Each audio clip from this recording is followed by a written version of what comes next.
gaano katagal na? Kasi I'm assuming August sila umalis, dumiretso sila doon. Dumiretso sila ng Davao.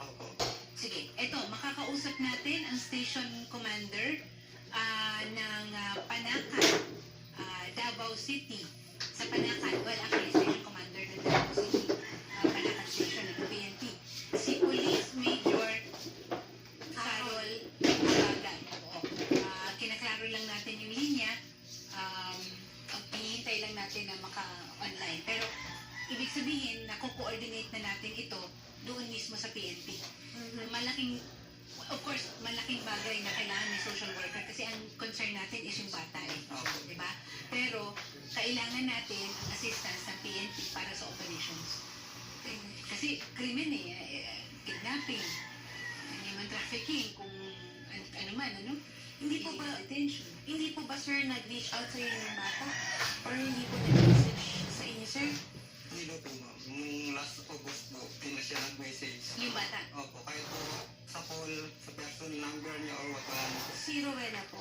Yun din po, wala na Kailan rin po po. huling nag-message sa inyo si Ma'am Rowena? Parang July pa po. July. Pero yung ate, Yung ate po, na-update pa po niya sa akin minsan na ano po, kamusta ang bata, okay naman po daw. Ganyan. kailan yung huli mong kausap ang ate? In September po. September, end na September. Anong trabaho ng ate? Ang alam ko, wala din po.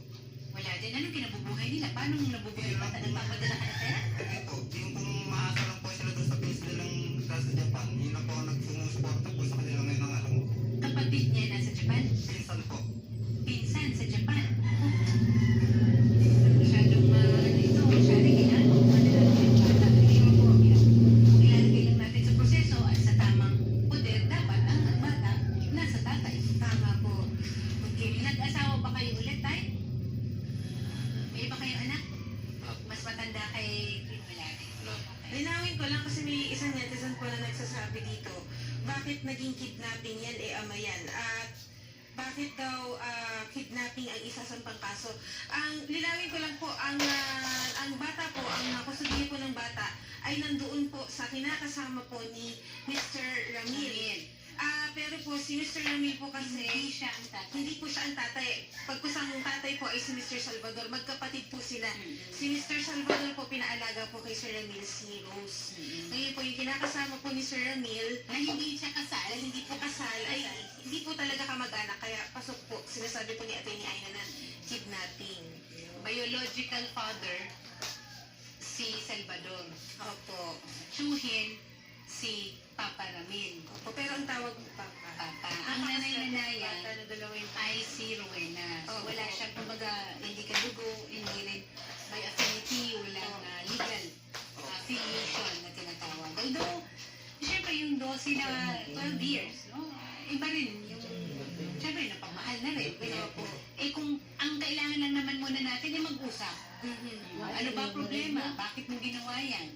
Bigyan rin natin ng pagkakataon si Rowena kasi hindi natin alam kung ano naman ang nasa panig niya, di ba? Kung anong ganap sa panig niya. So bukas ang tanggapan ng Wanted sa radyo kung may nakakakilala kasi sinusubukan natin kontakin si Rowena, hindi naman sumasagot. Bukas ang ating tanggapan para naman malaman natin kung ano naman ang nasa ano nila. Yes. Sa loobin nila. Kung ano ang kwento. Okay, and muli mga kapatid, Ma'am Rowena Maurice Benigay, please i-message niyo po kami or gawa or si Mr. Salvador or si Sir Ramil dahil lubos na po silang nag-aalala sa kanilang mga anak. No? Magbigay lang naman po kayo ng mensahe para kay Sir Ramil and Sir Salvador para lang malaman nila kung safe ba ang bata, nakakapag-aral ba ang bata. Sige po, Sir Ramil, siguro kayo na muna po or Sir Ramil, magmensahe po kayo kay Ma'am Rowena. Rowena, kung nakikinig ako, i-update mo naman sa akin yung bata dahil tagal ko na talagang naalala talaga yan. Hindi ako makapokus sa trabaho ko, kakaisip din talaga. Tinanggalan mo pa ako ng contact. Alam mo ang ginagawa mo sama sa'yo. Ay, pagpambol kasi na. Bakit mo nagawa talaga sa akin to? Yan lang po. Sir Salvador, kayo po. Gaya nga po ng nasabi ng kapatid ko, Nagparamdam naman po sana siya at tumawag po siya kaya nag-text po siya sa amin para alam po namin kung ano po yung talagang kalagayan ng bata. Opo. And mga kapatid, Ma'am Rowena, maganda na lang po siguro na ibigay niyo na lang po ulit yung bata sa kanyang ama, no? At para hindi na po kayo masampahan ng kasong kidnapping. At naibigay na rin po natin, attorney, hindi lang po makontak ngayon, yung detalye po ng kaso po na ito kay Police Major Carol Habagat, yung Station Commander po ng Panakan, Davao City. For coordination with the social worker din. Ayan po. Sige po. Sir, kakausapin po namin kayo sa kabilang studio po, na? Para if ever man po na nakipag-ugnayan sa amin si Ma'am Rowena, ipagbibigay alam po namin agad sa inyo. Sana naman makipag-ugnayan siya. At the end of the day, ang iniisip natin is kung ano ikabubuti ng bata. Salamat po. Magandang hapon po.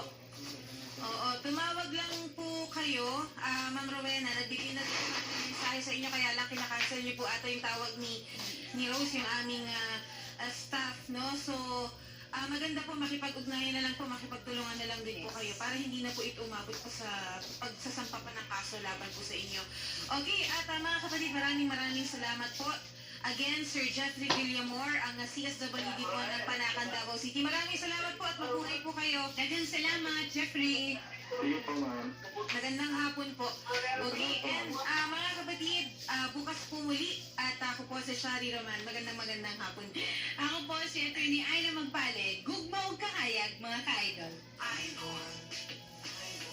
Ikaw ang idol ko, idol mga Pilipino.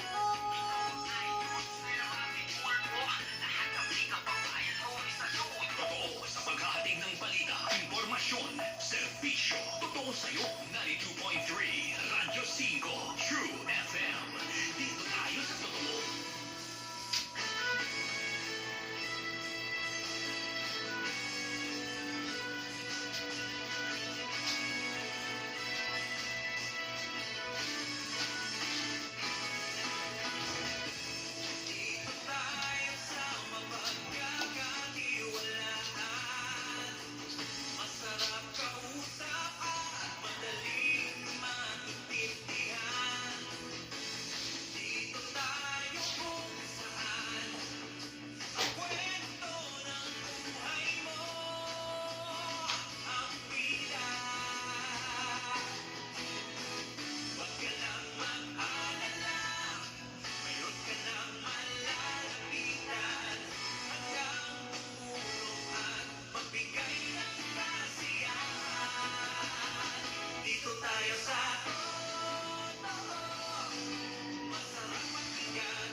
Pati nga, why shy? Are you looking ba talaga for a jowa o kaibigan? Actually, siguro naghahanap na ako ng makikita ko, na hinihintay ko talaga. Samahan ang inyong chika-tita, Laila Chikadora. Shoutout! Lunes hanggang Biyernes, alas 8 hanggang alas 9:30 ng gabi. Sabay-sabay tayong mag-shoutout! Mag-shoutout kayo ha! Pwede kayong tumawag sa amin. Iniimbitahan po namin kayo. Yes, you're invited to the highest level. Para sa mga mensaheng kailangang ipagsigawan, mag-shoutout na sa 92.3 True FM. Ilang linggo na lang, Pasko na. But don't you worry, kapatid, because we've got you covered. Yes, it's back. Muling magbabalik ang pinakaabangan ng lahat sa TV5. Kaya sugod na sa Kadiwa Pop-Up Market 4.0 sa November 30, 2023. Huwebes, mula alas 6 ng umaga hanggang alauna ng hapon. Sa TV5 Launchpad Building, Reliance Corner, Sheridan Streets, Mandaluyong City. Magsama-sama tayo sa pamamakyaw ng fresh at dry commodities na murang-mura na tiyak pang makakatulong sa ating kababayang magsasaka at mangingisda. Ang programang ito ay sa pakikipagtulungan ng Department of Agriculture, Signal TV, Media 5, TV5, Nation Broadcasting Corporation, Maya, Felix Mining Corporation, at Alagang Kapatid Foundation Incorporated. Alagang Kapatid! Bawat tao may pagsubok. Dahil pag hindi naman hindi lasing, yung lalaki, napakabait. Kung totoo naman, hindi yung ganyan. O parang maamong butike yung lalaki. Bawat problema may solusyon. Kailangan mabuhay tayo sa ating kayanan.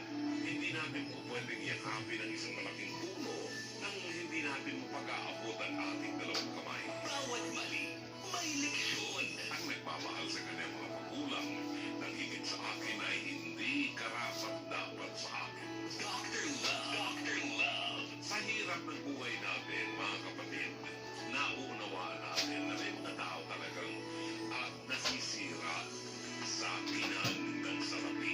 Lunes hanggang Biyernes, alas 9:30 hanggang alas 11 ng gabi. Kung may problema kung si Monica, parang nag-aanap siya ng atensyon, nag-aanap siya ng pagmamahal na hindi niya nakukuha sa Hindi niya mahanap sa kay Aling Alejandra. Sa iba niya po hinanap. Pakinggan ang nag-iisang pananaw ni Brother June Banag. Wala kang galang sa magulang mo kahit ang sama ng magulang mo. Siyang na buwan kanyang inalagaan sa tiyan niya, hindi kanya pinatay kampyung ka. For your nightly prescription of wisdom, faith, hope. Ang role ng babae sa buhay natin is to inspire us. Dr. Love. Dr. Love. Sa Radyo 5, True FM. Ngayong Pasko, may harmony ba kayo? Kung kayo ay kabilang sa isang choir, mayroong 8 hanggang 10 miyembro, all male o all female, o halo-halo o mixed-mix. Ang contest fees niyo dapat tumagal ng 3 hanggang 5 minuto. Dapat kasali rin sa inyong pyesa ang True FM jingle, kaya practicing nyo na ha. Maaaring a cappella or may musical accompaniment. Pero ba walang-wala sa tono? True Christmas, the True FM Choral Singing Contest. Ihanda na ang inyong audition video at ipadala sa Radyo 5 True FM FB page. Deadline ay sa Biyernes, December 1, 2023. Iparinig nyo na ang inyong blending. Tama ba sa timpla? May cash prizes, kaya galingan nyo ha, para may nanalo na. Pag nag-qualify, guest kayo agad sa programa ni Dr. Love. Siyempre, for the love. Ngayong Pasko, ibahagi ang inyong United Voices of Christmas sa True Christmas, the True FM Choral Singing Contest. Mula sa totoong tunog ng Pasko, Radyo 5, True FM. 25,000 watts ng totoong tunog ng FM radio. Totoong pinalakas, totoong pinagtibay ng mga batikang mamamahayag sa paghahatid ng news, Public service, entertainment, music, information, at inspiration para sa bawat kapatid, bawat Pilipino. Ito ang 92.3 Radyo 5, True FM. Dito tayo sa totoo. Kaya ang inyong mga tanong ukol sa serbisyo ng mga ahensya ng gobyerno.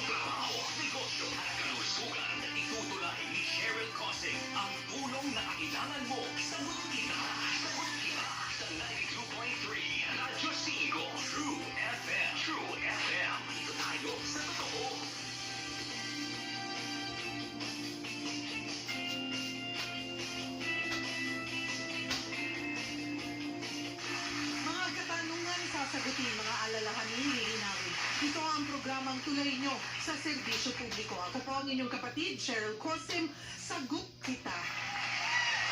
At napapakinggan niyo po kami sa 92.3 Radyo 5 True FM. Dito tayo sa totoo. At live din po tayo sa Facebook page ng True FM. Please do follow us on Facebook. At mga kapatid, tanong ko lang ha, kayo po ba'y madalas na may kaaway na kapitbahay o nagkaroon na po kayo ng pagkakataon na naging kaaway nga ang inyong kapitbahay or sa kahit maging sa loob ng inyong mga tahanan? Abay, may paraan po dyan ha, para yan ay marisolba agad-agad. Ito po ang tinatawag na barangay justice system o katarungang pambarangay. Opo, dyan sa inyong barangay, pwede nyo nang marisolba yung mga ganitong mga mabababaw na, hindi naman siguro mababaw, minsan kasi mga seryoso, pero yan po ang alamin natin hanggang gaano ba kaseryosong problema ang pwedeng marisolba o matulungan tayo ng ating barangay. Yan po ang ating aalamin at ang ating, dahil makakasama po tayo lawyer mamaya, dahil legal day po tayo ngayong araw ng Miyerkules dito sa programang Sagot Kita. At ang ating question of the day, ano ang madalas na dahilan ng away magkapit-bahay? Pagiging marites ba? Ayan. Di ba? May mga ganyan eh. So, sali po kayo sa ating discussion at kung kayo po ay may mga concern, gustong idulog, klaruhin about nga po dito sa Barangay Justice System o katarungang pambarangay, ay maaari po niyong i-post yan sa ating live stream at mamaya po ipapasagot natin yan sa ating guest lawyer or pwede rin po kayong tumawag ng diretsyo sa ating tanungan hotlines sa 8631-5788 or sa 8631-6674. At live via StreamYard, kasama na po natin Attorney Chel Diokno. Chairman po siya ng Free Legal Assistance Group. Siya rin po ay isang human rights lawyer. Magandang hapon po sa inyo, Attorney. Thank you for joining us this afternoon. Hi Cheryl, good afternoon at magandang hapon sa lahat ng nanonood at nakikinig, pati yung mga nasa social media. Ayan mga kapatid, isang oras po nating makakasama si Attorney Diokno. Kaya po kung kayo may mga concerns, abay, post na po kayo sa ating live stream or again, tawag po kayo sa ating tanungan hotlines. Ang tututukan po natin ngayon ay ito pong barangay justice system na tinatawag or katarungang pambarangay. Attorney Chel, ano nga po, pakipaliwanag nga po kung ano po ito. Itong barangay justice system ay talagang kakaiba yan na tayo lang dito sa ASEAN region ang may ganyan na bago umabot ang isang away sa korte, talagang sinusubukan natin doon pa lang sa level ng barangay o sa level ng munisipyo na maayos na at hindi na magkatuluyan. Kasi ang naging problema natin, di ba, pag umabot sa korte, unang-una magastos, tapos pangalawa, napakabagal ng paglilitis ng mga kaso. Kaya kung maaaring maiwasan na okay naman sa magkaaway na funding doon, mas maganda na ganun na maging resulta. Sino po, Attorney Chel, yung mga nagsisilbing mediator or conciliator sa ilalim po ng sistemang ito? Unang-una, ang barangay captain, siya ang unang makikip na doon sa magkabilang panig. Kung hindi pa rin nila maayos yung problema, pupunta naman yan sa lupong tagapamayapa. Yan ay mga appointed ng barangay captain na sila ang magko-conciliation doon sa magkabilang panig. Okay. Pero ano po yung mga qualification para maging miyembro ng tinatawag na lupon? Well, correction, yung lupon tagapamayapa, pag na-elect ang isang barangay captain, pipili siya, mag-propose siya ng mga i-recommend niyang maging members niyan. And then from the lupon, kung may kaso na talaga, kukuha siya ng pangkat ng tagapagkasundo. That is generally several of the members of the lupon ang pinipili niya. Na sila yung magigitna doon sa nag-aaway na kami. Pero paano po yung pilian? Parang may kakayanan na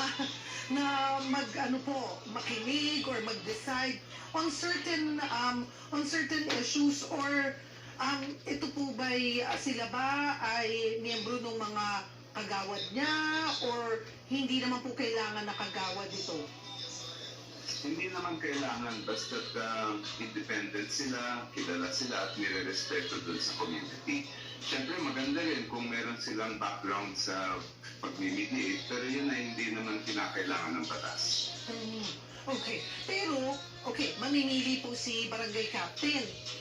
Siya po ba rin, siya po ba ang last na magde-decide, or hihingan din niya, of course, ng approve ba kayo? Ito. At may number of members po ba yung lupod na yan?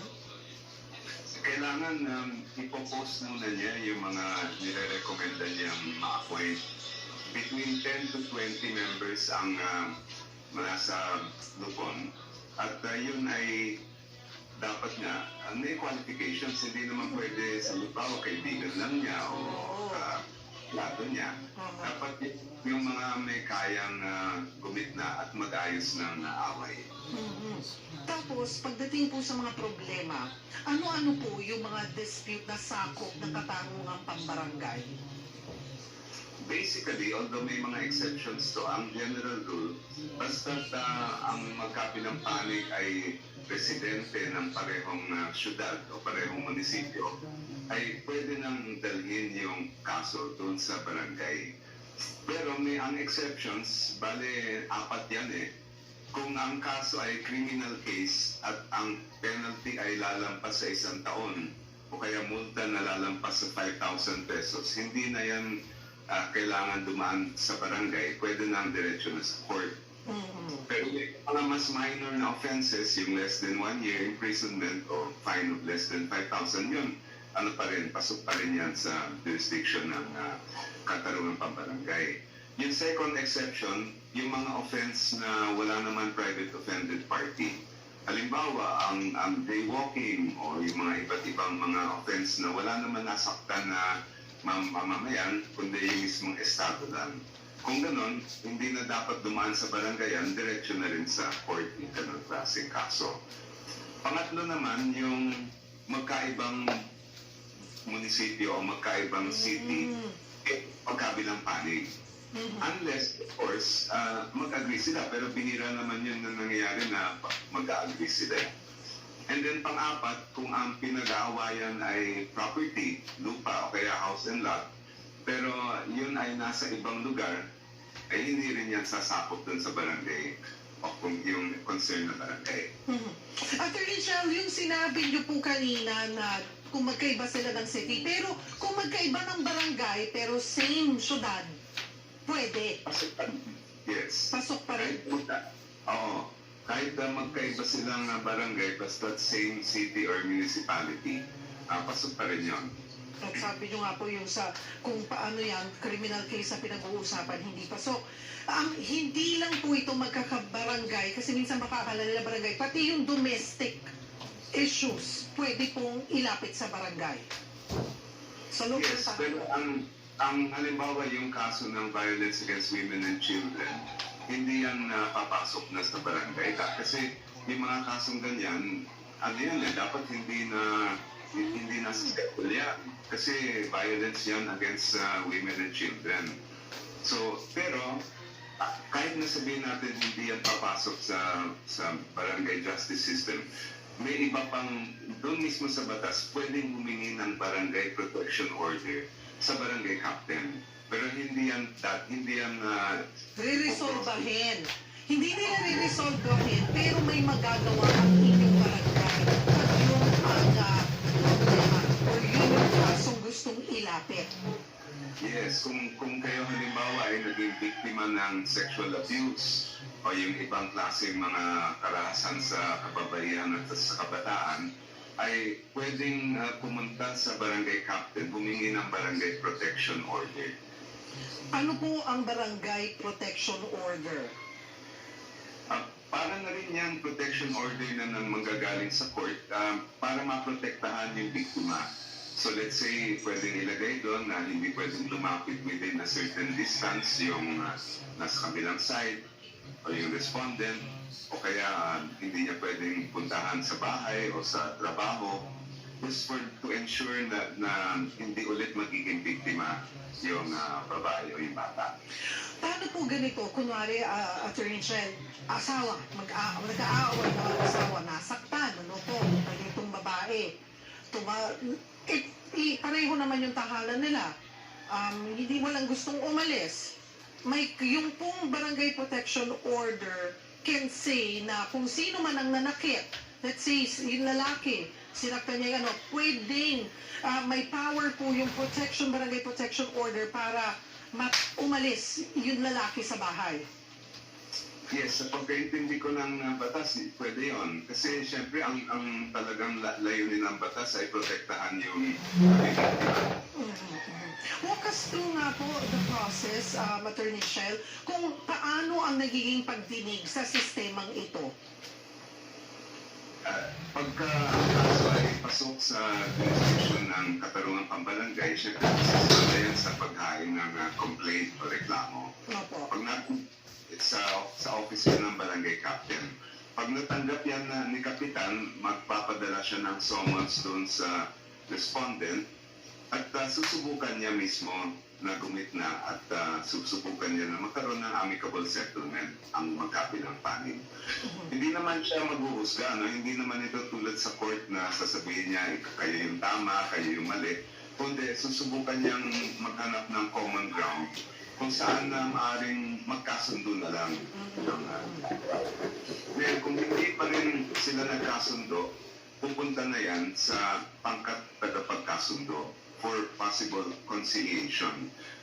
Tatlong miyembro yan na manggagaling sa Lupon ang i-appoint, pipiliin ng barangay captain na uupo sa pagtagtagapagkasundo.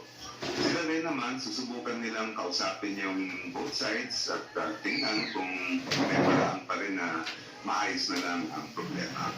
And kung maayos yung problema, magkakaroon naman sila ng written amicable settlement. At yun ay mas kasunduan nila.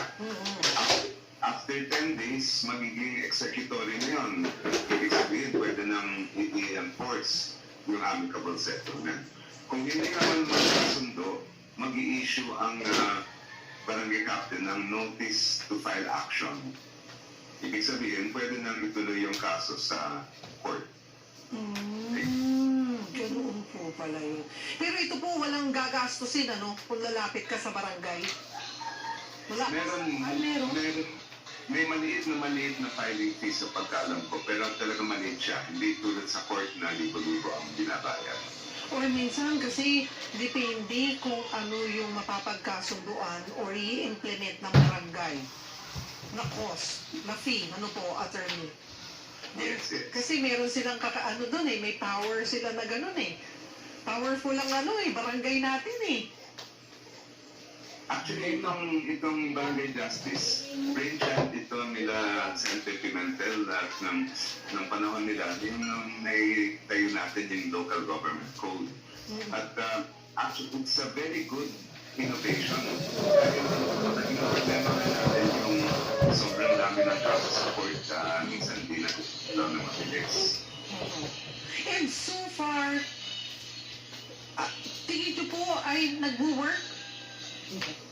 Kung nakakatulong, maganda po ang idinulot talaga nito? Well, maganda siya.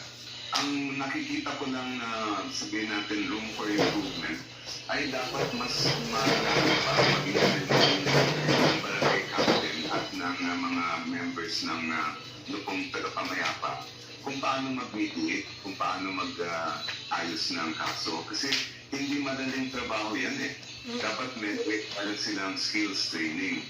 Ngayon, alam ko dyan, meron din naman nangyayaring ganun na training. I think it comes from the local government sa DILG. Pero sa tingin ko, pwede pang gandahin yun at pwede pang mas ipalalim yun.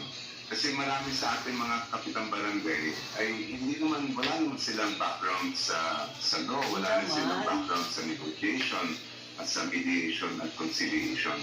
Yung isa ko ng proposal, kung ito yung sinama ko sa aking platform noon na bawat barangay magkaroon ng parang consultant na law graduate.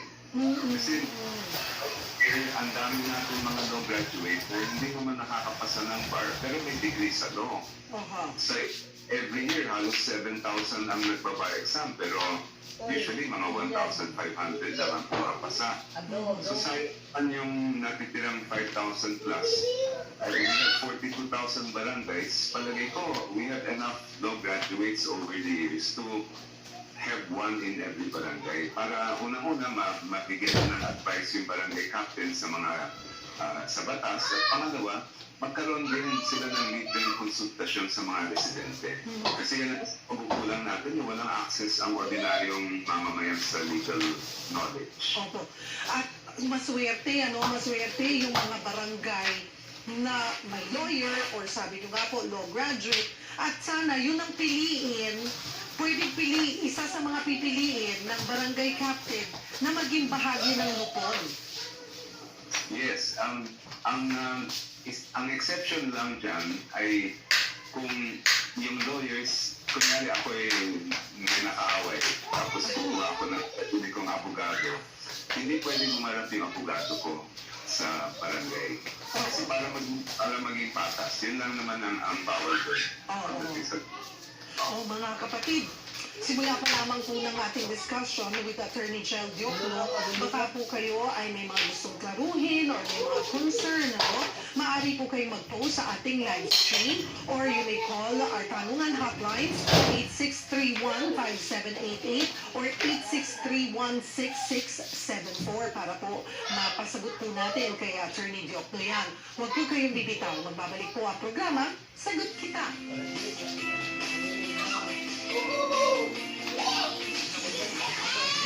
Public service at entertainment radio station sa Mega Manila. Radyo 5, True FM. Ipagsigawan na ang nararamdaman. Huwag nang mahiya. Why shy? Are you looking ba talaga for a jowa o kaibigan?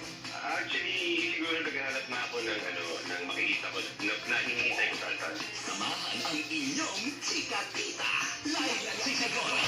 Shout out! Lunes hanggang Biyernes, alas 8 hanggang alas 9:30 ng gabi. Sabay tayo mag-shoutout! Mag-shoutout kayo ha! Pwede kayong tumawag sa amin. Iniimbitahan po namin kayo. Yes, you're invited to the highest level. Para sa mga mensaheng kailangan ipagsigawan, mag-shoutout na sa 92.3 True FM. Ilang linggo na lang, Pasko na. But don't you worry, kapatid, because we've got you covered. Yes, it's back. Muling magbabalik ang pinakaabangan ng lahat sa TV5. Kaya sugod na sa Kadiwa Pop-Up Market 4.0 sa November 30, 2023. Huwebes, mula alas 6 ng umaga hanggang 1 ng hapon sa TV5 Launchpad Building, Reliance Corner, Sheridan Streets, Mandaluyong City. Magsama-sama tayo sa pamamakyang ng fresh at dry commodities na murang-mura na pang makakatulong sa ating kababayang magsasaka at mangingisda.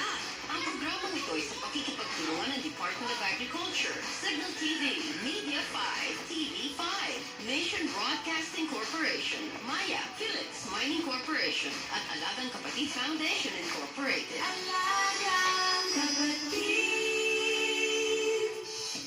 Bawat tao may pagsubok. Dahil pag hindi naman hindi lasing, yung lalaki, napakabait. Kung totoo naman yung ganyan. O parang maamong butike yung lalaki. Bawat problema may solusyon. Kailangan mabuhay tayo sa ating kakayanan. Hindi natin po pwedeng yakapin ang isang malaking puno nang hindi natin pag-aabot ang ating dalawang kamay. Bawat mali may leksyon. Ang nagmamahal sa kanyang mga magulang nang higit sa akin ay hindi karapat-dapat sa akin. Dr. Love. Dr. Love. Sa hirap ng buhay natin, mga kapatid, naunawaan natin na may mga tao talagang nasisira sa pinanggang salapi. Lunes hanggang Biyernes, alas 9:30 hanggang alas 11 ng gabi. Mukhang may problema to si Monica. Parang naghahanap siya ng atensyon, naghahanap siya ng mahal na hindi niya Hindi niya mahanap sa kay Aling Alejandra. Sa iba niya po hinanap. Pakinggan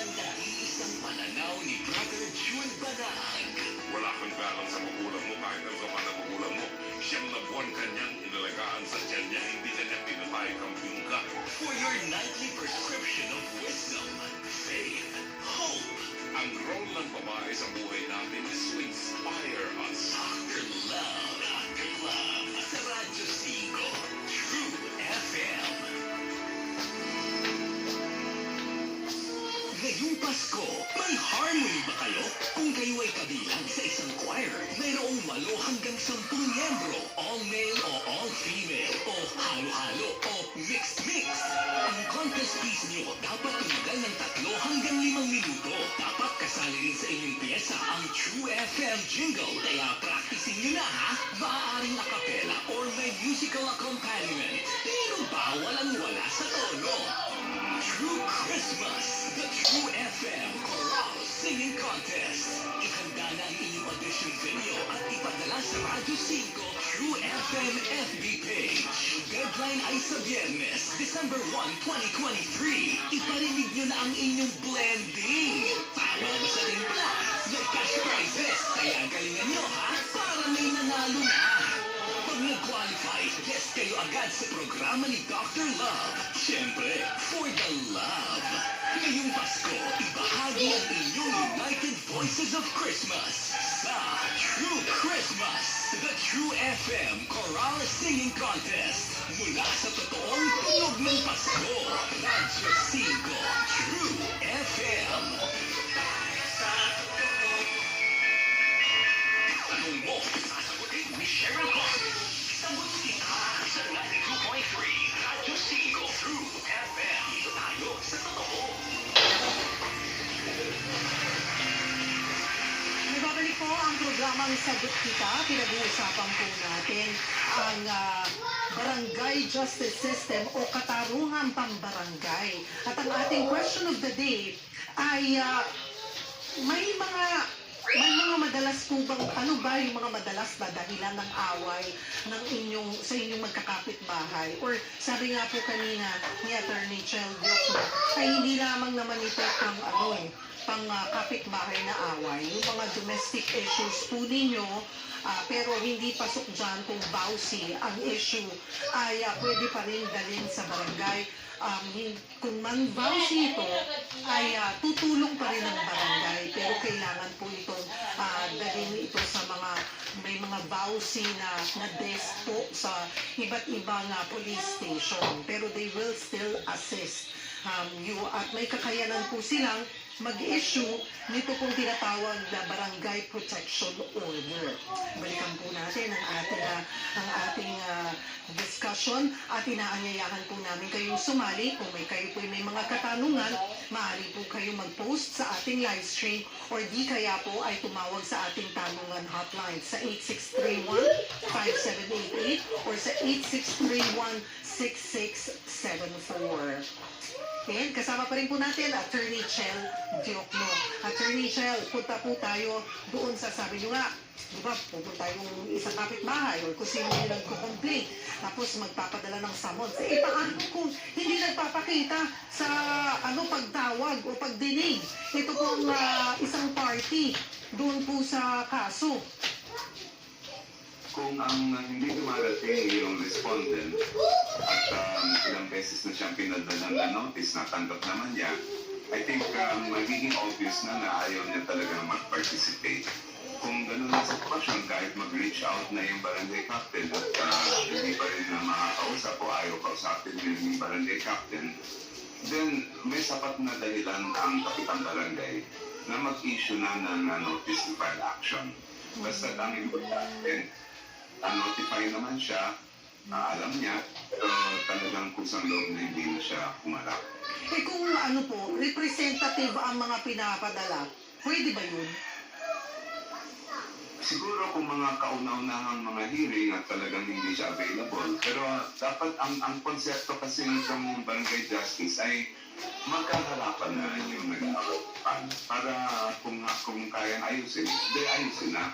Kung representatively lang yan, malamang hindi magkakasundo yan, tapos sasabihin lang niya, kakausapin ulit niya yung kanyang principal. Kaya mas maganda talaga kung mismong siya yung naharap. Paano po ang sistema kung mga minor de edad represented dapat by parents. O ang minor de edad at saka kung ang magko-complain din ay magsasampa ng reklamo ay minor de edad, kailangan represented sila or may kasama silang magulang or adult. Yes, either yung parents o yung legal guardians nila kung wala yung parents. Okay. Tapos, halimbawa naman daw po, nagkaroon ng kasunduan. Kanina, yung sabi natin, di ba? Pagtapos na, okay, may settlement na, pero hindi naman nasunod. Eventually, ano po ang gagawin? Ano yung next step na gagawin ng barangay? Kung within 6 months ay hindi pa rin na-enforce o nasunod yung kasunduan, pwedeng ilapit ulit sa barangay captain at pwede na siya, meron siyang kapangyarihan na i-execute ang judgment. Pero pag lumampas na na 6 na buwan yan, sa court na dapat ang punta natin, doon tayo hihingi ng writ of execution. So depende sa panahon yun, Sherry. Kung utang, kung utang naman po, attorney, ang pag-uusapan, at ayun, kunwari, nagkaayos, sige, babayaran kita, pero hindi pa rin nabayaran, pwede bang manguha ng property or ng mga gamit ang barangay kung hindi mababayaran? Yes, actually, pwede yun. Oo, okay. Pwede kunin yung property, pero meron mga iba't ibang mga exempted na property. Apo. Halimbawa, yung kanyang tools of the trade niya, yung mga bagay na yon ay hindi pwede kunin. But generally, basta't meron siyang property doon, ay maaaring maging basis ng enforcement yan, i-auction siya at kung ano yung matira, ibabalik sa may utang. Paano po magiging proseso noon? Dapat ba si barangay, kung kumari, pupunta na siya doon sa bahay, paano po yun? Parang na rin yan, execution ng court, pero ang gagawa ay yung barangay captain. So, magpapadala muna siya ng notice doon sa respondent na bayaran na dapat yung ayon dun sa kasunduan. Kung hindi pa rin, pupuntahan na niya. Tapos magkakaroon din ng writ of execution yan, tulad ng process sa court. Kumari, kukunin yung TV, ganun po ba yun? Yes, kung ano man yung personal properties na andon, maaaring yun. Oho.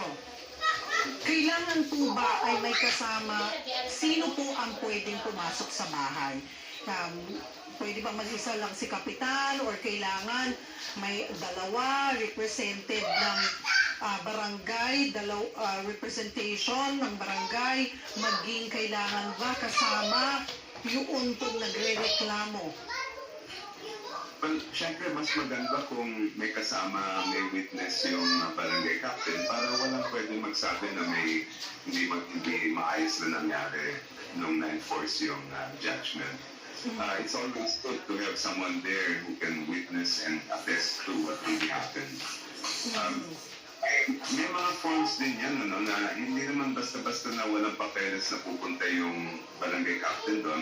Actually, dun sa Katarungan Pambarangay Justice natin, lahat ng gagawin ng barangay captain, meron siya dapat i-complete na form. So for example, yung pag-appoint niya ng members ng lupon, yung pag-issue niya ng notice, yung pag-enforce ng kasunduan, lahat yan, may mga papel dapat na i-accomplish and then bibigyan syempre ng kopya yung magkabilang panig.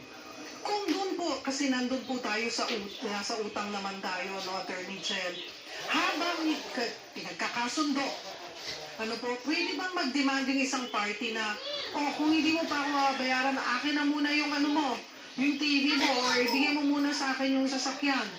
Pag bayaran mo na ako, tsaka ako ibabalik. Informally, pwede yan. Pero yung proseso kasi sa barangay captain, kung una, yung panalong panig ay magpa-file muna ng motion for execution para ma-enforce yung kasunduan. And then, ang barangay captain, ang tinatawag na notice of execution. At ilalagay niya doon, nagkaroon na kayo ng amicable settlement o kaya arbitration award, ito yung pagkasunduan ninyo. Ngayon ay dapat within 5 days, bayaran mo na ito. Kung hindi mo pa rin na mabayaran yan within 5 days, then i-execute ko na yan sa inyong mga properties. So yun ang practice dapat. Attorney Chel, mayroon na po tayong caller.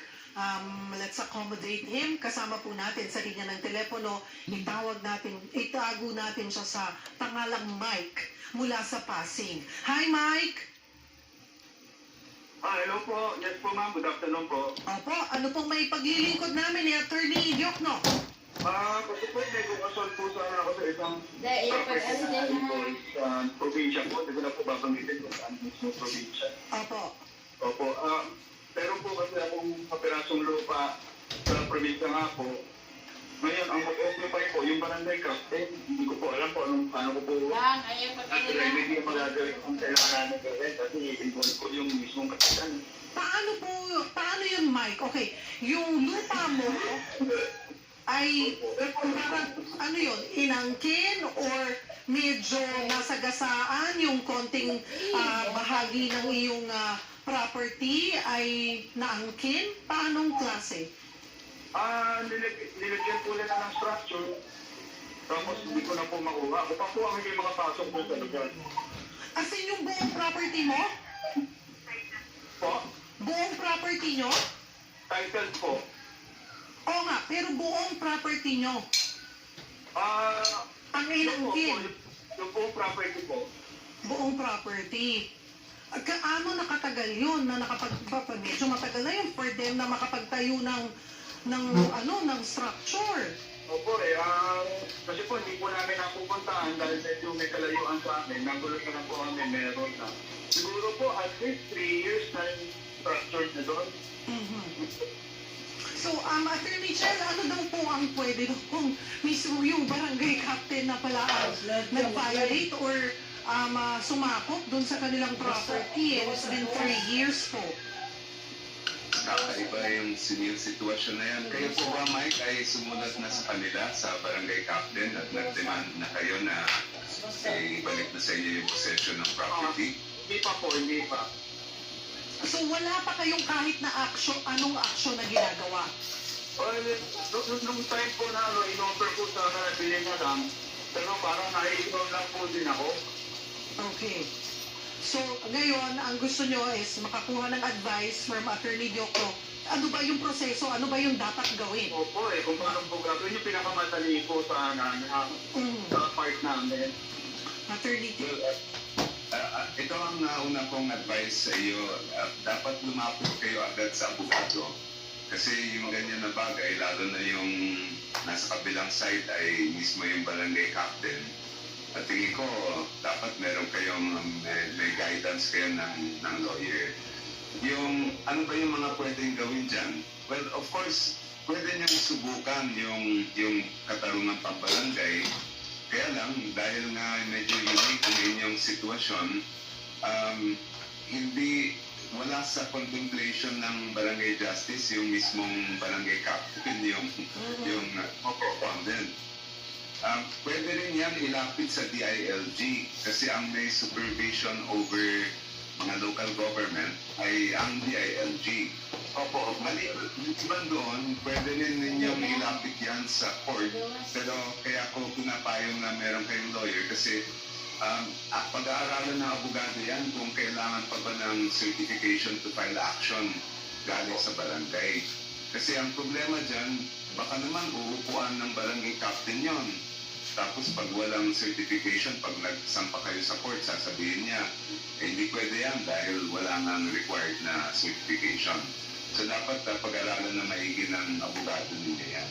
Opo, lahat naman ng issue pagdating sa lupa ay talagang jurisdiction ng court yan. At marami naman mga available na remedies. Kasi sabi niyo, nasa inyong pangalan, nakatitulo yan eh. Kaya talagang yun, sa inyo talaga yon and no one else can interfere sa inyong possession ng property niya. Opo. Siguro pinaka-mabilis para lang mas maklaro sa inyo or ma-call yung attention nung Pero Nakausap niyo na ba man lang ng harapan yung kapitan, barangay captain? Yun po yung last na usap namin. Kasi nung noon pa, pinapansin ako dati, siniyo niya maliit na trakso sa dulo, huwag niya lang dagdagan kasi na magkakaproblema pa kami. Nagulat ako, lumaki na. Iloko tong barangay captain na to Ireklamo niyo na rin sa DILG. Opo eh. Oo, kasi hindi nila, baka walang nagko-call ng kanilang attention, so it's best dahil nasa ilalim sila ng DILG. Ireklamo nyo na muna yung kapitan na yan sa DILG. But at the same time, ay malay mo, sa DILG pa lang, di ba, Attorney Diel, tumiklop na tong si kapitan. Kung hindi man, talagang korte na at korte ang magpa-file na kayo ng case. Alright. Maraming salamat po. Thank you, Mike. Thank you, Mike. Ng mula sa Pasig. Ayan. Mga kapatid, break muna po kami sa ating pagbabalik. Sasagutin pa po ni Attorney Jel Diokno ang inyo pang ibang mga katanungan. Pwede pa po kayong humabol at tumawag sa ating tanungan hotlines. Huwag po kayong bibitaw, magbabalik po ang programang Sagot Kita.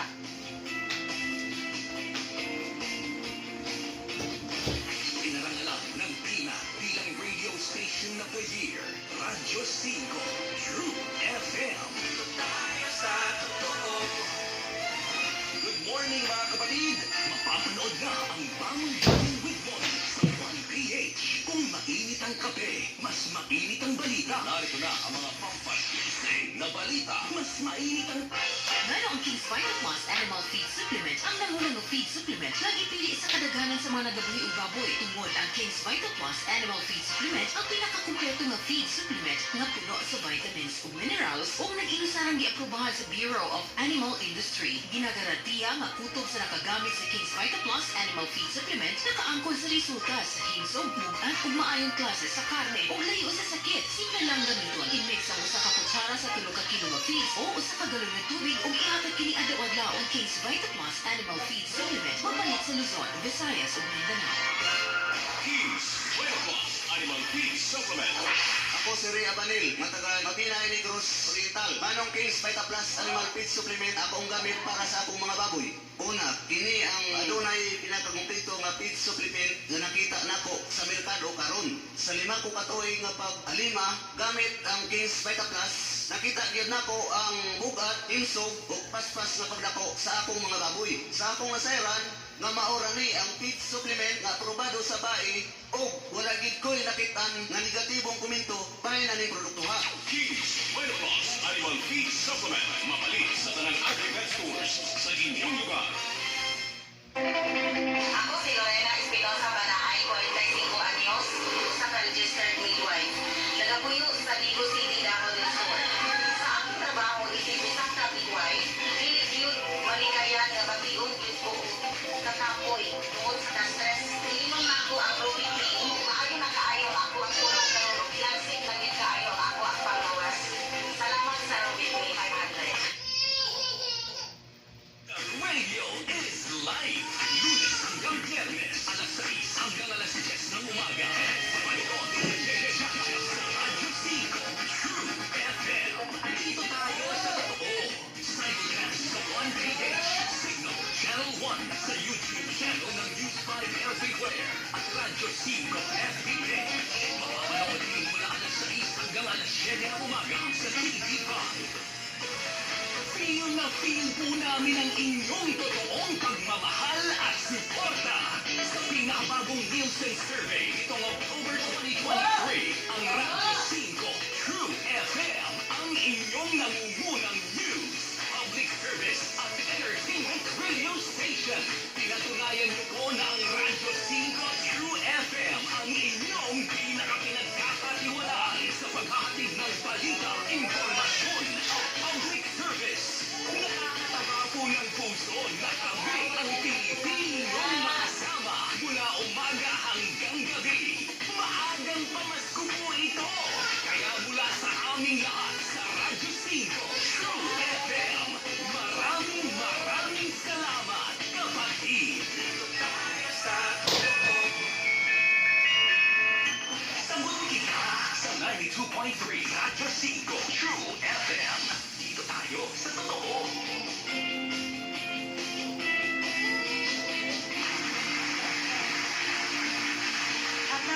bahagi na po tayo ng ating programa. We're still joined, of course, by Attorney Chel Diokno. Pinag-uusapan po natin itong katarungang pambarangay. At puntahan na po natin, Attorney Chel, yung ating mga netizens. Ang daming tanong. Ay, to. Ayan, si Sharon Rodica, required po ba sa barangay na pag may nireklamo, dapat kumpleto ang address at pangalan at hindi pwedeng alias lang? What if nagparinig ng below the belt, sobrang pangmamaliit na sa pagkatao mo? Well, kung alam yung address, dapat ilagay na natin yung address para hindi na mapunta sa ibang tao pa. Basta yung alam natin, usually naman kung kilala nyo yung kaaway ninyo ngayon, ay alam naman din natin yung address. Let's put the complete address hanggat sa kaya natin. Ang ay parang tama yung pag-summons at sa tamang lugar ipapadala yung notice. Pag may nagreklamo, dapat kumpleto. Hindi, baka ayaw niya ipaalam na siya yung nagre-reklamo, pero gusto niyang makall yung attention na, may ganito na, may mga nagpaparinig ka daw ng below the belt, sobrang pangmamaliit sa pagkatao nitong nagre-reklamo, pero ayaw magpakilala. Pwede ba yun, attorney? Pwede naman yan. Pwede naman tayong sumulat sa kapitang barangay o sa mga local government official natin para sa mga bagay na yan. Pero hindi yan papasok sa katarungan pambarangay. Kasi wala na provision yung batas natin for anonymous complaints. Samantalang, habang sinabi ko naman yon, actually, pwede yan idalhin sa Office of the Ombudsman. Kasi sa Office of the Ombudsman, kahit anonymous ang complaint, ay pwede naman. Kaya yun yung options po natin. Si Marie Nercua, madalas daw naaway kapitbahay dahil sa ingay at mga alagang hayop. Oo rin. Kung kunwari po gusto mo ireklamo yung iyong kapitbahay, ayaw mo nang malaman ang kapitbahay mo na inireklamo dahil sa ingay ng kanilang away, mag-asawa, or sa ingay sa kanilang bahay. Ganon pa rin po yun, Attorney Chel. Hindi siya papasok sa sa katarungang pambarangay. Pero pwedeng aksyonan pa rin ng barangay to call yung attention ng kapitbahay na maingay yung inyong mga aso, nagrereklamo yung inyong mga kapitbahay, ganun in general na lang. Yes, actually, Cheryl, maraming kasong ganyan. Minsan yung ingay ng karaoke yan. Yes. Minsan iiway ng away, ang mag-asawa. Ang suggestion ko dyan, kausapin na lang ang barangay captain para siya na mismo ang kumausap dun sa kapitbahay ninyo. Kasi alam ko naman yung pinagagalingan yan. Siyempre natatakot din tayo na pag tayo nagreklamo, baka naman mag-away pa at pag-initan pa tayo. So, wala muna yung barangay captain. May dagdag ko lang, kung talagang tuloy-tuloy yung ingay na yon, or kung actually, pwede mag-file ng nuisance case support. Pero, siyempre, dadaan muna tayo ng barangay bago tayo mag-support. Oo. Pwede po bang pag walang ginagawa yung barangay, sa pulis na, sabihin nyo, Chip, tig-anuhan mo nga, call yung attention ng kapitbahay ko, ayaw huminto. Gabi-gabi, nagkakaraoke. Yes, kasama rin, pwede rin naman nilapit sa law enforcement yan. Either sa barangay o sa tanod o sa kapitan o kaya sa local police. Si Rosalina Dalangin, wala naman po ako naging kaaway. Kasi tahimik lang po ako na tao. Hindi ako nakikipag-usap sa kapitbahay. Lagi lang ako nasa loob ng bahay. Yung sabi ni Rosalina, ay di very good. Wala ka nakakaaway, Rosalina. Pero maganda rin na kakilala mo yung mga kapitbahay mo, na kaibigan mo sila. Kasi for any emergency, makakahingi ka ng tulong sa kanila. Kasi dapat ganun yung kapitbahay, di ba? Yung neighbor mo na naaasahan mo rin for help. So, minsan maki-mingle, ayan, maki-socialize. At least man lang magkakilanlan kayo, magkakilanlan lang kayo, yung pag nagkasalubong kayo, magkakilala man lang. Yung mga Attorney Chel. Ayan po. Lalo-lalo na ngayon, di ba? Minsan naalis tayo ng bahay ng ilang araw. Oo. Dapat papakilala natin yung mga kabubayan natin para mabantayan din. This has been also for them. Oo, yung parang, wala lang ako, baka may mapansin kang kakaiba, pakitext lang ako ha. Diba yung mga ganun pong bagay. Si Ruth Claire Reyes, kadalasan pag-inggit ang kapitbahay kaya nakikipag-away. Yun. Si Chad Hosol Baño, ang gulo ng Pilipinas, may batas national, may batas sa city, meron pa din sa lalawigan or town, tapos meron pa rin sa barangay.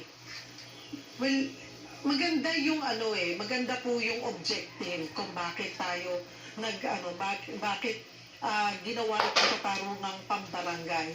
Pero ang pinaka-challenge doon ay kung gaano magiging ka-effective at knowledgeable yung ating barangay sa pagpapatakbo nitong ating itong katarungang pambarangay. Yun po yun. Ayun. At saka sa barangay pa lang, di ba, nare-resolve na, wala nang hassle na. Yung mga kaya na sa barangay, nare-resolve na, hindi na sa korte. Si Dexter Albano, paano po kapag ayaw ng misis, iayos yung problema? Kasal po sila. May boyfriend po yung misis. Misis, pasok ba tong kaso na to? Yung ganyan po, yung ganun mga klaseng kaso, let's say, annulment of marriage, ganyan ay hindi na yan papasok sa barangay justice at pwede na po i-file yan diretso sa court. Actually, that ko lang, meron pang ilang mga exceptions na hindi pasok sa barangay justice. Halimbawa, kung ang inireklamo natin ay public officer, let's say national government officer siya, mga ganon, ay pwede nang idiretso sa court yan. Yung kaso na nakakulong yung accused, so nahuli na siya, nakakulong siya, ay dapat sa korte niyon dahil na siya, detenido na eh. Yung mga case ay hindi napapasok sa barangay justice. Pero po itong yung tinatanong ni Dexter na siguro gusto pa rin makipag-ayos ng asawa pero ayaw na, hindi na po talaga, subukan niyo po. Subukan niyo baka pwedeng mapag-usapan sa barangay. Well, ganito yun, may isa pa tayong hindi napagbitin. Mayroon din power ang barangay captain at ang lupang tagapagkasundo na mag-arbitrate ng kaso. Ano naman yung arbitration? Yung arbitration, parang court din yan, pero imbis na appointed ng Pangulo ang judge, sa arbitration, yung magkabilang pangit ang pipili kung sino ang maghuhusga. So, halimbawa, may mag-asawa, pag pinag-uusapan yung child support, kaya yung kung ano man mga bagay na pwede i-settle, pwede naman i-arbitrate yun. At mismo yung taga-barangay ang mag-desisyon. At mag-ting yun. Pero siyempre, yung ibang mga power, yung authority na power to declare a marriage null and void ay wala sa barangay yun. Talagang court lang ang pwedeng ang may kapangyarihan magsabi niya. Si Salem de la Cruz tinatanong, paano kung bias daw po yung miyembro ng lupon? Pwede ba silang ireklamo? Pwedeng ipa-request na ibang members ang i-appoint dun sa pangkat. Yung lupon kasi 10 to 20 members yun, parang pool yan. Doon kukunin yung 3 membro na magiging membro ng pangkat tagapagkasundo. Kung ang isang napili doon sa pangkat ay may bias para sa isang party, ay pwedeng naman ipa-inhibit yun o i-request sa barangay captain na palitan ng iba. Si Jefferson Amantillo, paano daw kung ang isang tao na may utang na malaking halaga hindi nakakabayad, pwede bang ipabarangay?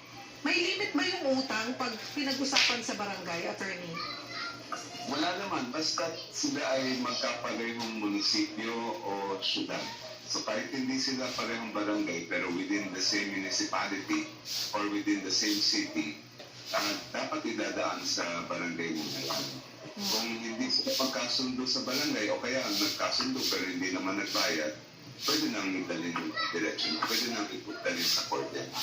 Si Beda Rockid Jr., meron daw hubang case na hindi na kailangan ipadaan sa barangay at kailangan na pulis ang mamagitan. Yes, halimbawa ang mga kasong kriminal, lalampas sa isang taon ang imprisonment o kaya lalampas na 5,000 pesos ang multa, ay hindi na dapat idaan sa barangayan, diretso na sa court po yan. Pangalawa, kung ang akusado sa kaso ay nakakulong na, let's say na-aresto na, ay ano na yun, diretso na rin sa court yan, wala ng barangay. Attorney Chel, sabi ni Neil Basas Damiano, parang mali yata na batake ng kapitan yung mga gamit ng umutang ng walang court order. Hindi ba dapat certificate to file action lang pwede niya magawa? Actually, may kapangyarihan ang punong barangay sa ilalim ng local government code na magkaroon ng execution, meron siyang power of execution. Pero ang coverage ng personal properties, ang hindi lang. At ang nakalagay pa nga sa local government code sa barangay justice natin, basta yung property, yung personal property ay nandun sa barangay at pwede niyang kunin yun, pero hindi niya iaangkin ng sarili yun. Ibebenta yun to pay the outstanding debt. Unless na yung napagkakautangan, parang, sige, huwag niyo na po ibenta, yan na lang ang akin. Pwede na yan. Pwede po ganun. Yes. Ang una kasing dapat gagawin ng barangay captain, susulatan niya, notify niya yung utang. Bayaran mo na kung ano man yung pay the amount, you can pay it in cash or by check, bayaran mo na. Kung hindi pa rin yan bayaran, that's the time na pwede niya enforce the taking of personal property. Pero syempre, transparent ang barangay captain dyan. At bawat hakbang ay talagang open siya at ma-protect ng lahat na wala nangyari. Walang pang-aabuso, ano po? Ayan. Si Jenny Osorio, tama po ba na hindi kasama ang Bausi cases? Bakit po? Hindi kasama ang Bausi cases kasi napakaseryoso ng mga offenses sa ilalim ng Violence Against Women and Children law. Kung ikaw halimbawa ay naging biktima ng karahasan sa ilalim ng Bausi, iba't mo isa-settle yun. Kasi parang mapoprolong pa yung victimization kung merong ganun option yung nang aabuso. Kaya the offense, hindi lang offense yan against the victim, kundi offense against the state. Kaya support ka. Si Michael Osorio, may sahod at incentives po ba pagiging mediator o member ng Lupong Pambarangay? Wala po, pwede silang bigyan ng honoraria. Wala pong sahod yan. Pero benefit yan na kung sila maging member ng Lupon, meron na scholarships ang kanilang mga anak. So yan, papalit na compensation. Yun lang, alam nyo, maganda rin na pag-aralan ng pamahalaan yan. Kasi kailangan ma-professionalize natin yung barangay justice para yung ang uupo dyan, marunong talaga makipag-settle ng kaso. For that happen, siyempre, mas maganda kung meron din compensation yung uupo dyan para maging talagang professional ang sistema. Si Sam Mendez, dapat pala sa barangay muna, paano daw yung mga dumidiretso sa mga police station agad? Okay lang din po ba yun? Okay rin naman yun, pero kung kunyari, may nangyari, kunyari pinasok yung bahay natin, tapos nagpunta tayo sa pulis, pinablocker natin, inimbestigahan ng pulis, tapos ang pulis mismo ang nag-file ng case, hindi na kailangan dumaan sa barangayan. Pero iba yung kilala natin, halimbawa, pinasok yung bahay natin, alam natin ang gumawa yung kapitbahay dahil may CCTV tayo. Tapos tayo mo ang, let's say, less than 1 year, one year ang imprisonment, then dapat idaan sa barangay, tayo magre-reklamo. Kung more than 1 year ang magiging parusan yan, again, hindi na kailangan, kahit tayo ang nagre-reklamo, hindi na kailangan idaan pa sa barangay, pwede na i-direction sa court. Panghuli na lamang po, attorney, si Lizelle Almazan, gaano po katagal tumatagal yung mga hearing sa barangay at ilang beses daw yan usually? Meron mga nakalaan na periods yan. Dapat mabilis lang yan. Hindi naman pwedeng upuan yan at patagalin at patagalin. Kung ganun, ay kailangan magre-reklamo na tayo. Yung within, I think, yung pagtanggap ng complaint, kung maalala ko ng tama yung period, mga 10 days, dapat mailabas na yung summons. And then with another certain number of days, dapat magkaroon na ng meeting muna, makikipag yung barangay captain doon sa makabilang pangit. Kung hindi pa rin maayos, kailangan meron din sa period yan na i-appoint na yung pagkakasundo at bigyan din niya ng deadline yon para tapusin yung trabaho nila. Kung hindi pa rin matapos yon, then ilalabas na dapat yung certification to file action. Marami pong salamat sa inyong oras, Attorney Chel. Huwag po kayong magsasawa sa amin. Sure. Anytime. Thank you. Ayan po, si Attorney Chel Pioclo, ang ating human rights lawyer, chairman ng Free Legal Assistance Group. Mga kapatid, salamat po sa inyong pagtutok sa amin. Magkita-kita po tayo ulit bukas, araw na ng Webes, at katuwang po natin ang MX3. Tututukan po natin ang ating kalusugan, kasama of course, Dr. Edwin Bien. See you tomorrow dito po sa programang Tulay Nyo sa Serbisyo Publiko. Ako po ang inyong kapatid, Cheryl Cosin. Sagot kita!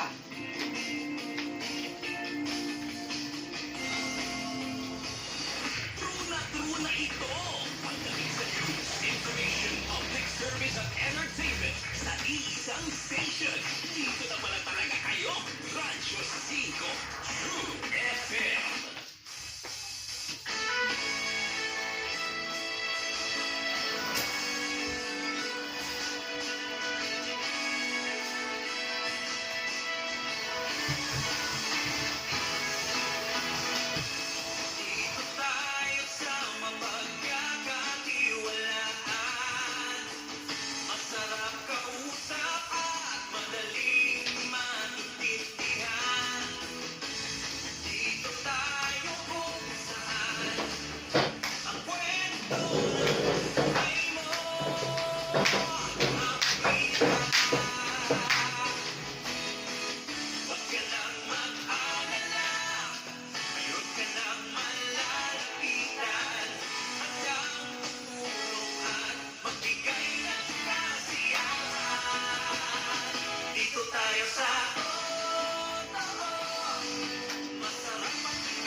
Pagod ka na ba sa kakahanap ng kasagutan?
Swerte pa tayo sa totoo.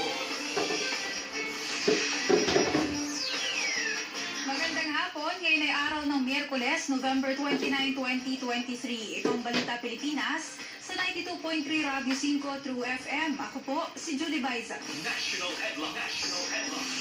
Lahat ng Pilipino sa Gaza, all accounted for na. Pinay na si Noraline Babadilla, napalaya na ng Hamas. Kahit pagbabalik ang peace talks, Armed Forces of the Philippines, hindi pa raw konpormeng magtigil putukan sa New People's Army.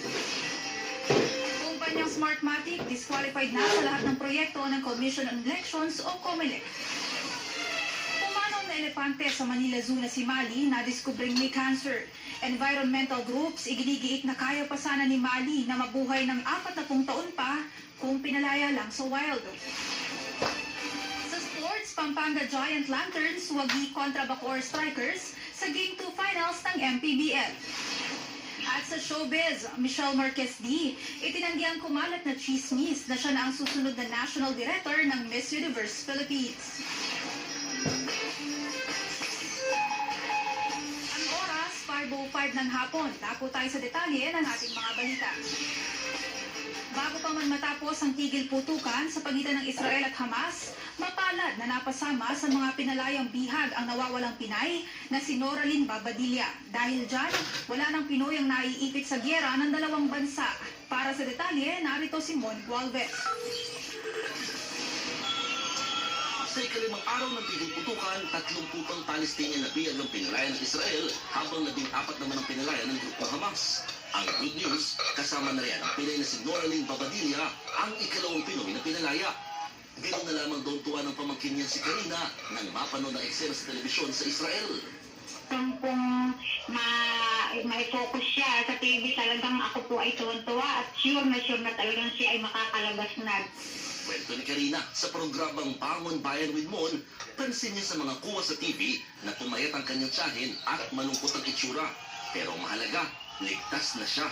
Bukas po'y malalaman kung pwede nang dalawin sa ospital dahil kukuha pa rin po kami ng appointment para makapasok. Mismo si Pangulong Bongbong Marcos na rin ang nagkumpirmang nakalaya na si Noraline at ligtas nang nakabalik sa Israel. Dahil dito, all accounted for na raw ang lahat ng Pilipinong naiipit sa gera sa pagitan ng Israel at Palestine. Ngayon, nasa pang-anim na araw na ang truce. Deadline na naman bago magbalik sa pakpakan ng dalawang panig. Pero patuloy daw ang pakikipagnegosasyon ng mga bansang Qatar, Egypt at Amerika para mapalawig pang muli ang tigil putukan. Ako, si Mon Gualvez, para sa 1PH. Posible naman daw mapaaga ang uwi ng isa pang Pinoy na pinalaya ng Hamas na si Jedlianor Pacheco. Ayon sa Department of Foreign Affairs, tinatarget na makauwi sa second week of December si Pacheco. Sa ngayon, aabot na sa 180 ang pinalayang Palestinian prisoners ng Israel. 81 hostages naman ang kabuang pinalaya ng Hamas. Day 6 na at deadline ng tigil putukan pero nagpapatuloy ang negosasyon para mapalawig pa itong muli. Tila pamasko naman sa buong sambayan ng Pilipino ang naging kasunduan sa pagitan ng pamahalaan at ng CPP-NPA-NDF sa Oslo, Norway. Makalipas kasi ang higit 50 taon, matutuldo ka na ang armed conflict sa bansa. Pero ang tigil putukan hindi pa raw masisiguro sa ngayon ng AFP. Para sa detalye, narito si Maricel Halili. Matapos ang higit 5 dekada, nagkasundo ang pamahalaan at ang CPP-NPA-NDF na tuldukan ang armed conflict sa mapayapang paraan. November 23 sa Oslo, Norway, lumagda ang dalawang panig ng isang joint communique. Sa pangunguna ni Special Assistant to the President Antonio Lagdameo at kinatawan ng NDFP na pinangunahan ni National Council Executive Member Luisa Landoni. The parties agreed to a principled and peaceful resolution of the armed conflict, resolving the roots of the armed conflict and ending the armed struggle shall pave the way for the transformation of the CPP, NPA, NDF.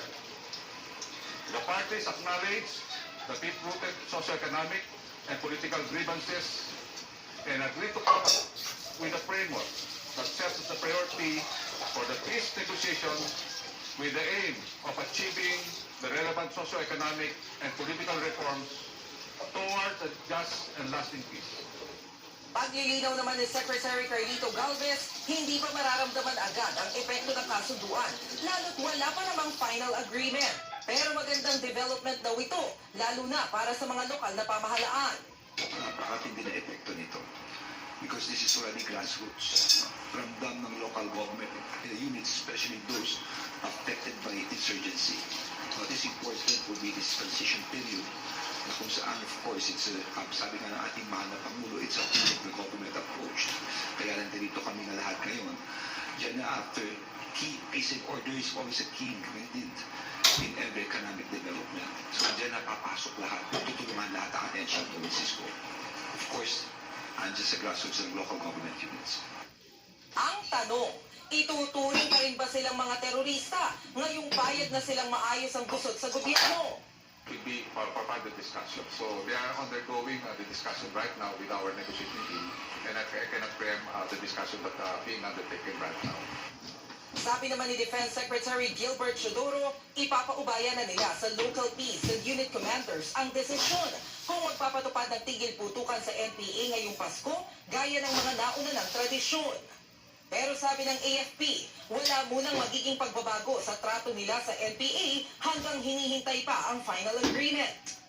If this conflict will finally end, your armed forces of the Philippines will be able to shift our focus to external or territorial defense. No? So, yung aming pong resources, efforts will be poured into defending our territory. Pero habang wala pa po final agreement, your armed forces will continue our operations against the New People's Army. Sa ngayon, nasa 20 pa raw ang itinuturing na weekend o humina ng guerrilla sa bansa. Pero inaasahan ng AFP na mababawasan ito ng 5 bago matapos ang taon. Para sa 1PH, Maricel Halili, News 5. Hihirit naman ang isang big-time transport strike ang grupong Piston at Manibela bago matapos ang taon. Ito na raw kasi ang huling pagkakataon nila para iparating ang mga hinain bago ang deadline ng PUV Modernization Program sa December 31. Sa ilalim nito, dapat silang sumali o bumuo ng kooperatiba para mas maayos na makapag-transition sa modernized na mga jeepney. Pero sa programang Bangon Bayan with Mon dito sa 92.3 True FM, sinabi ni Manibela President Marvel Buena na sobrang dehado ang mga mahihirap na tsuper sa programa. Narito, si Manibela President Marvel Buena sa kanya naging pahayag sa programang Bangon Bayan with Mon. Trap lang talaga ibabalik yung 5 years na prangkisa namin, na validity na namin prangkisa, tapos i-consolidate mo rin siya. E di, yung 5 years na validity ng aming prangkisa, mawawalan na rin ng visa yun dahil nga ang susundin na natin yung consolidated na prangkisa o provisional authority namin. So talagang pinapahirapan kami nito. Hindi namin alam, sir, kung para ba ito sa programa ng modernization sa mga mananakay o para lang ito doon sa mga manufacturer o mga investors. Yan po si Manibela President Marvel Buena. Nauna nang nanindigan ng DOTR at LTFRB na non-negotiable o walang atrasan ang consolidation deadline. Makikipag-usap na lamang ng LTFRB sa iba't ibang ahensya at LGU para magpatupad ulit ng libreng sakay. Pakiusap nila sa mga magtitigil pasada, huwag nang pigilan ang ibang tsuper na gustong bumiyahe. Balitang Metro. Ngayon kung may pag-ulan-ulan, mag-ingat po tayo sa daan. 3 sasakyan kasi ang nagsalpukan sa QC. Isang rider dyan ang sugatan. Para sa detalye, narito si Ian Suyu. Sa pool sa CCTV habang binabaybay ng motorsiklong ito ang kahabaan ng Camias Road sa Quezon City, pasado 3:00 ng madaling araw kanina. Pero ilang segundo lang. Biglang sinalpok ng isang kotse ang motor. Sumilapo ng rider habang ang kotse nagdire-diretso hanggang sa bumangga sa isang taxi. Sa lakas ng banggaan, nawasak ang motorsiklo. Wasak at nagkayupi-yupi rin ang harapan ng bumangga kotse at ng nadamay na taxi. Nakahandusay sa gitna ng kalsada ang 18 anyos na rider ng abutan ng mga taga-barangay. Nakakauway pa naman siya. Hindi niya lang magalaw yung kalahati ng katawan niya magmula dito sa bewang pababa. Kwento ng driver ng taxi, Kakagaling lang niya sa gasolinahan nang mangyaring aksidente. Mabilis daw ang takbo ng kotse bago bumangga sa motorsiklo. Nung palabas ako dyan, ang bilis niya. Ngayon, nung nahagip ko isang motor, kita kong parating sa akin, umatas pa ako. Kasi mahagip ako. Kaso, sa bilang bilis, nahagip pa rin. Kasi kinain yung linis sa kabila eh. Paliwanag naman ng driver ng kotse. Galing siyang Tomas Morato at pauwi na sana ng San Mateo Rizal bago mangyari ang aksidente. Hindi naman daw mabilis ang takbo niya at sadyang madulas lang ang kalsada. Hindi rin daw siya nakainom. Alam mo gagawin ko, mas madulas yung daan, nakago po lumabas po siya ng gas station. Boss, kahit i-handbrake mo yan, boss, dudulas yung gulong mo kahit sino man. Yun lang po. Sa ngayon, patuloy pa ang investigasyon ng QCPD Traffic Sector 3 sa aksidente. Kasalukuyan namang nagpapagaling pa sa ospital ang biktimang rider. Nagbabalita mula sa frontline. Ian Suyu, News 5. Ilang pasahero ang nahasel sa ipinatupad na 3 oras na electrical maintenance sa NAIA Terminal kaninang madaling araw. Pero paliwanag ng Manila International Airport Authority dyan, ginawa raw ang maintenance para ma-upgrade ang mga kable at circuit breaker doon. Para sa detalye, narito si Dave Abuel. Dumilin sa ilang bahagi ng Ninoy Aquino International Airport Terminal 3 alas 12 ng madaling araw kanina. Pati mga LED ads board sa loob nawalan ng liwanag. Ramdam din ang bawas sa lamig ng air conditioning, kaya ang ilang tao sa terminal panay na ang paypay. Dulot ito ng ipinatupad na 3 oras na electrical maintenance sa terminal. Si Imelda na nag-abang sa kapatid niyang lumabag galing Japan, nainit na nga sa paghihintay, nainitan pa. Medyo mainit, saka ang tagal na 11:40 pa yung dapat lumapag yung aeroplano. Yung sister ko from Japan. So sabi nga niya, paikot na nade-delay yung conveyor kasi humihinto tapos hindi lumalabas lahat. So ang tagal na 11:40, magawan na. Kwento ng kapatid niya si Nelly, nakapila na sila sa immigration nang biglang nawalan ng ilaw. Pagdating dito, pag ano ng mga bagahe, ang tagal. So, ang dami na nagtatanong bakit yun nga, tapos may nag-announce na brown out. Kumain naman yung conveyor, hindi lang namin alam bakit matagal. Dahil ba sa brown out? Sobrang init sa loob. Ang ilang pasahero naman, nahirapan sa pagbitbit ng bagahe dahil hindi gumagana ang escalator. Base sa anunsyo ng Manila International Airport Authority, ginawang maintenance para ma-upgrade ang mga kable at circuit breaker doon. Pinaigting din ang protection settings para mas maging reliable ang buong sistema sa kuryente. Sa gitna ng brownout, tuloy-tuloy naman daw ang paggana ng mga generator. Pero para lang ito sa mga itinuturing na essential equipment at pasilidad. Kasunod nito, humingi ng paumanhin ng MIAA sa mga naapektuhan ng maintenance. Naibalik din naman ang kuryente bandang alas 3 ng umaga. Nagbabalita mula sa frontline, Dave Abuel, News 5. Arestado ang 24 na taong gulang na lalaki na sangkot sa illegal na droga sa QC.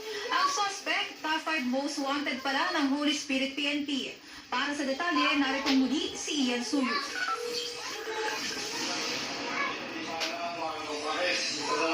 Hindi na pumalag pa ang 24 na taong gulang na lalaking ito ng haina ng warrant of arrest sa Barangay Holy Spirit kahapon. Yan ay para sa dalawang magkahiwalay na kasong may kinalaman sa illegal na droga na kinakaharap ng suspect na kinilalang si JJ David. Sa investigasyon, lumalabas na nauna nang nakulong ang suspect noong 2022. Kalaunan ay nahuli rin siya muli ngayong taon lamang. Assessment namin, nag-plea bargaining siya sa parehong kaso. Subalit, nung nakapiyansa siya, naalaman ng korte na may previous siyang kaso, kaya yung probation niya na-denied. So, inilabas agad ng korte yung service of sentence niya. Kaya siya winaran. Tinuturing na top 5 most wanted ng Holy Spirit PNP ang suspect. Nag-user siya. So, ayun nga, pagkakahuli sa kanya noong una, para karnalya lang yung nakuha nga sa kanya. Although nag-prosper naman sa court. Ito nga ang pangalawang huli rin, nakuha na siya ng illegal drugs. Aminado naman si David na gumagamit siya ng illegal na droga, pero depensa niya. Ang pagkakamali lang nagulat kami ng bahay. Hindi namin natanggap yung sumo. Kaya nilabas kami ng warrant. Kasalukuyan lang nasa kustudiya ng QCPD Station 14 ng suspect. Nagbabalita mula sa frontline. Ian Suyu, News 5. Dapo tayo sa mga paspas balita sa Visayas at Mindanao. 2 drug pusher arestado sa magkakahiwalay na bypass operation sa Cebu. Para sa detalye, narito si Robert Teo.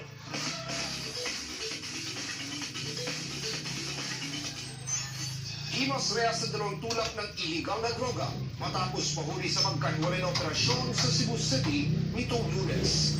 Naporner sa operatiba ang mga sospek sa Ricardo Salazar Campo alias Renan o Ricardo Ortegas alias Mondragon sa barangay Nueva San Miguel o Sambandos. Halos 7 kagatos o 50,000 pesos ang balor sa shabu na nakuha sa duha. Pareho silang mahaharap sa kasong paglabag sa Comprehensive Dangerous Drugs Act. Daghang salamat, Robert Teo. Aminado ang Department of Agriculture o DA na tumaas na ang presyo ng local well milled rice sa ilang bahagi ng bansa. Mula kasi 45 pesos per kilo na presyo niyan, pumalo na yan sa 52 pesos. Kabaliktaran naman sa imported na bigas na bumaba sa 45 pesos ang kada kilo. Sa programang Ted Filon DJ Chacha sa Radio 5, nilinaw ni DA Assistant Secretary Arnel de Mesa na ang taas presyo nito sa merkado ay hindi dahil sa kakulangan ng bigas. Narito po si DA Assistant Secretary Arnel de Mesa sa kanyang pahayag. We still have almost 90 days na stock natin upon computation natin ng local production of almost 20 million metric ton. Yung importation natin as of mid-November ay 2.8 million metric ton. Wala tayo. At dahil wala naman daw problema sa supply, hindi na raw kailangan magpatupad muli ng price ceiling sa bigas. Ang nakikita raw na dahilan ng ahensya kung bakit tumataas ang presyuhan ay dahil sa tumataas daw na demand nito lalo na ngayong magpapasko. Narito po muli si DA Assistant Secretary Arnel de Mesa sa kanyang pahayag. Ito siguro ay talagang sobrang taas ng demand dahil magpapasko at ating naman kalihim ay talagang nakatutok at sinasabihan ng ating mga traders na gamitin din yung mga na-issue sa kanila na SPSIC galing sa Bureau of Land Industry. Kasabay man, kinumpirma rin ng DA na magsasagawa na ang Bureau of Animal Industry o BAI ng pagbabakuna ng avian flu sa bansa. Yan ay matapos maglabas ng permit ang FDA sa avian flu vaccine ng SEVAC 2 linggo na ang nakalipas. 15 million shots nga nang inaprobahan ng FDA para sa isang buwan na field trial. Pagkatapos ng trial, saka pa lang daw maglalabas ang BAI ng certification para naman sa commercial use nito. Sa first quarter naman daw ng 2024, inaasahang matatapos ang trial ng African Swine Fever o ASF vaccine. Ang oras 5:21 ng hapon. Abangan ang iba pang detalye ng mga balita sa ating pagkakas. Balita Pilipinas sa Pilipinas. Magbabalik ang Balita Pilipinas. Ipagsigawan na ang nararamdaman. Huwag nang mahiya. Why shy? Are you looking ba talaga for a jowa o kaibigan? Actually, siguro naghahanap na ako ng makikita ko na hinihintay ko sa altar. Samahan ang inyong chikatita, Laila Chikagora. Shout out! Lunes hanggang Biyernes, alas 8 hanggang alas 9:30 ng gabi. Sabay-sabay tayo mag-shoutout! Mag-shoutout kayo ha! Pwede kayong tumawag sa amin. Iniimbitahan po namin kayo. Yes, you're invited to the highest level. Para sa mga mensaheng kailangang ipagsigawan, mag-shoutout na sa 92.3 True FM. Nagbabalik ang Balita Pilipinas.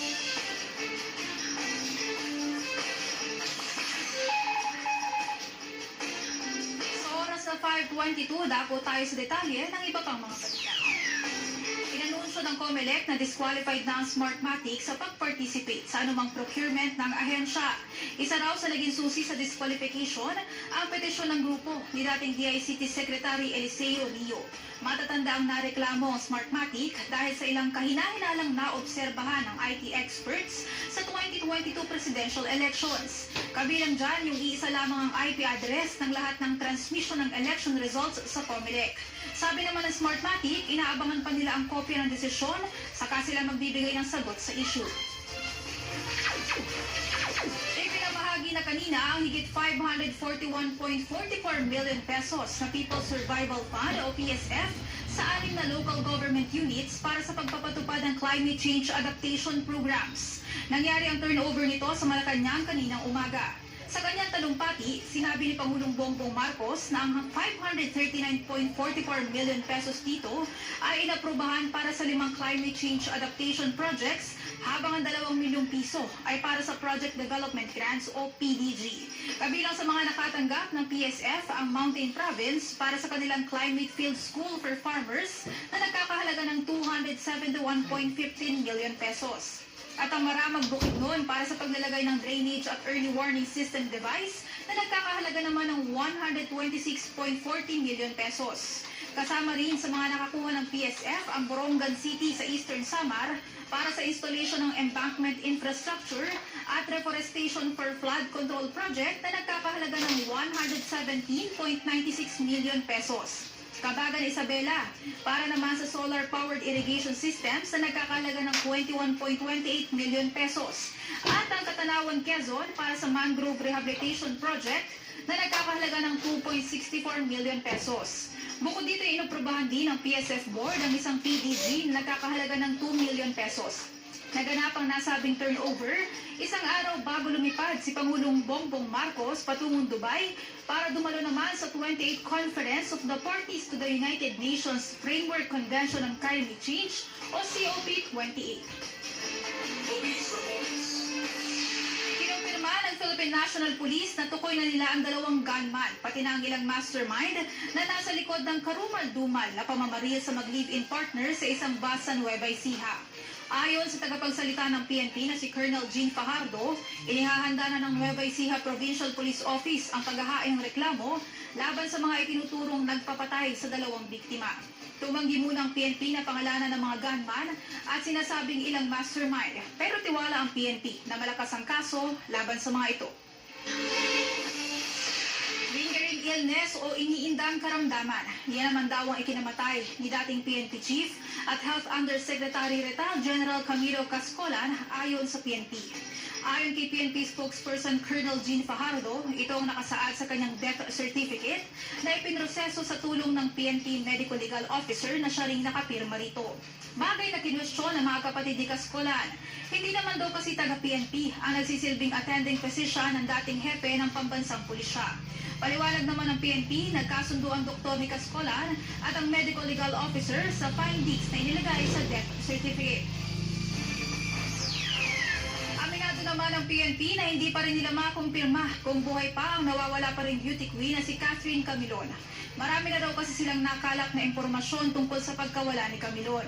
Yun nga lang, wala pa rin daw talaga silang nakukuhang sign of life o kahit location ng Miss Grand Philippines 2023 candidate at grade 9 teacher. Pero malaking bagay daw yung nakakita ng DNA na nagmatch sa kanyang mga magulang sa sasakyang sinasabing huling pinagsakyan kay Camilon. Lampas 1 buwan at kalahati na ngayon mula nang mawala ang beauty queen. Hanggang ngayon, nagde-deny pa rin ang boyfriend niyang pulis na may kinalaman siya sa krimen. Bago tayo sa iba pang mga paspas balita sa Visayas at Mindanao. Van at 2 motorsiklo nagkarambola sa Cotabato. 4 na motorista patay. At American at British national na wanted sa kanilang mga bansa, arestado sa Cebu. 2 dayuhan, parehong sangkot sa pamumulestya sa menor de edad. Para sa detalye, narito si Robert Teo.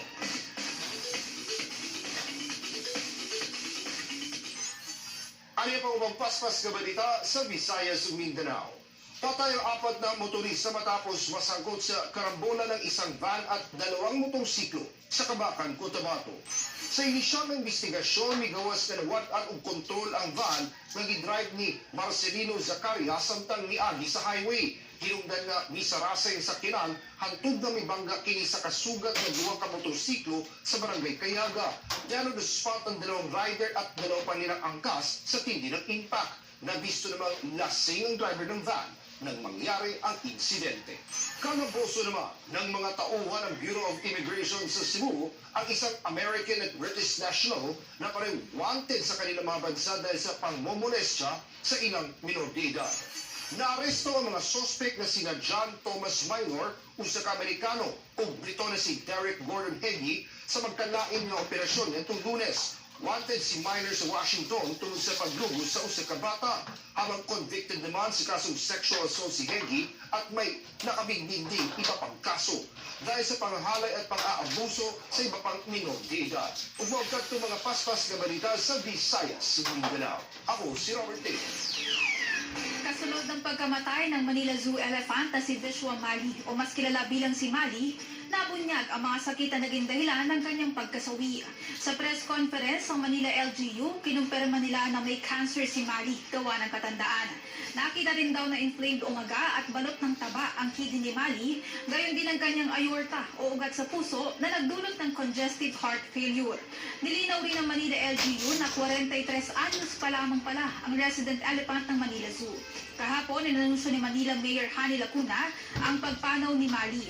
Ang ilang environmentalist gaya ng People for the Ethical Treatment of Animals o PETA, iginiit na tatagal pa sana ang buhay ni Mali kung pinalaya na siya mula sa zoo. Ang karaniwan daw kasing buhay ng mga elepante ay 90 years. Pero nauna nang nanindigan ng Manila LGU na masyado ng matagal na panahong nasa zoo si Mali, kaya mahihirapan na siyang mag-adjust sa wild. Balitang showbiz.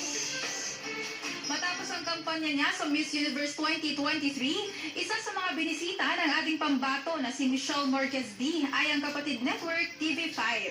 Sa programang One Balita Pilipinas ng 1PH, isa-isang sinagot ni MMD ang mga tanong ng kanyang fans. Inamin ni D na umiyak siya sa hindi niya pagpasok sa top 5 dahil naniniwala siyang she gave her 100% sa kanyang performance. Sobrang disappointed din daw siya sa maling top 5 post ng Miss Universe El Salvador kung saan kasama ang Pilipinas. Nagsorry daw ang El Salvador Organization online pero hindi raw sila nag-apologize mismo sa kanya. Sa kabila niyan, positive pa rin ang pagtanggap ni MMD sa kanyang pagkatalo. Masaya si Michelle na na-appreciate ng kanyang Pinoy fans ang lahat ng efforts niya since day one. Sa tanong naman kung siya na ba ang susunod na National Director ng Miss Universe Philippines, ito ang naging sagot ni MMD. Pakinggan natin.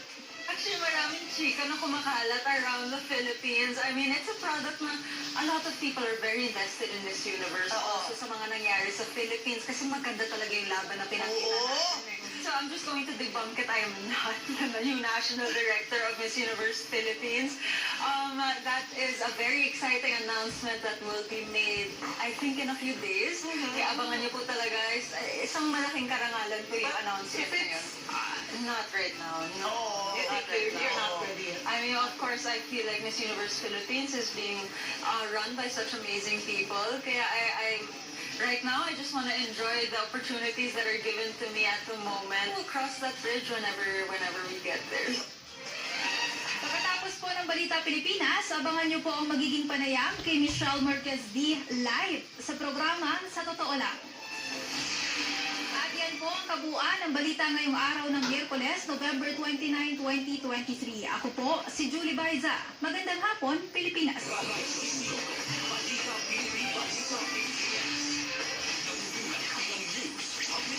Ang entertainment radio station sa Mega Manila, Radyo 5, True FM. Broadcasting from the Radyo 5 studios in Reliance Street, Mandaluyong City in Mega Manila, 25,000 watts of true broadcast quality. Mas pinalakas, mas pinalawak, mas pinalinaw na tunog ng AM sa FM. Ito ang 92.3, Radyo 5, True FM. True FM. Dito tayo sa totoo.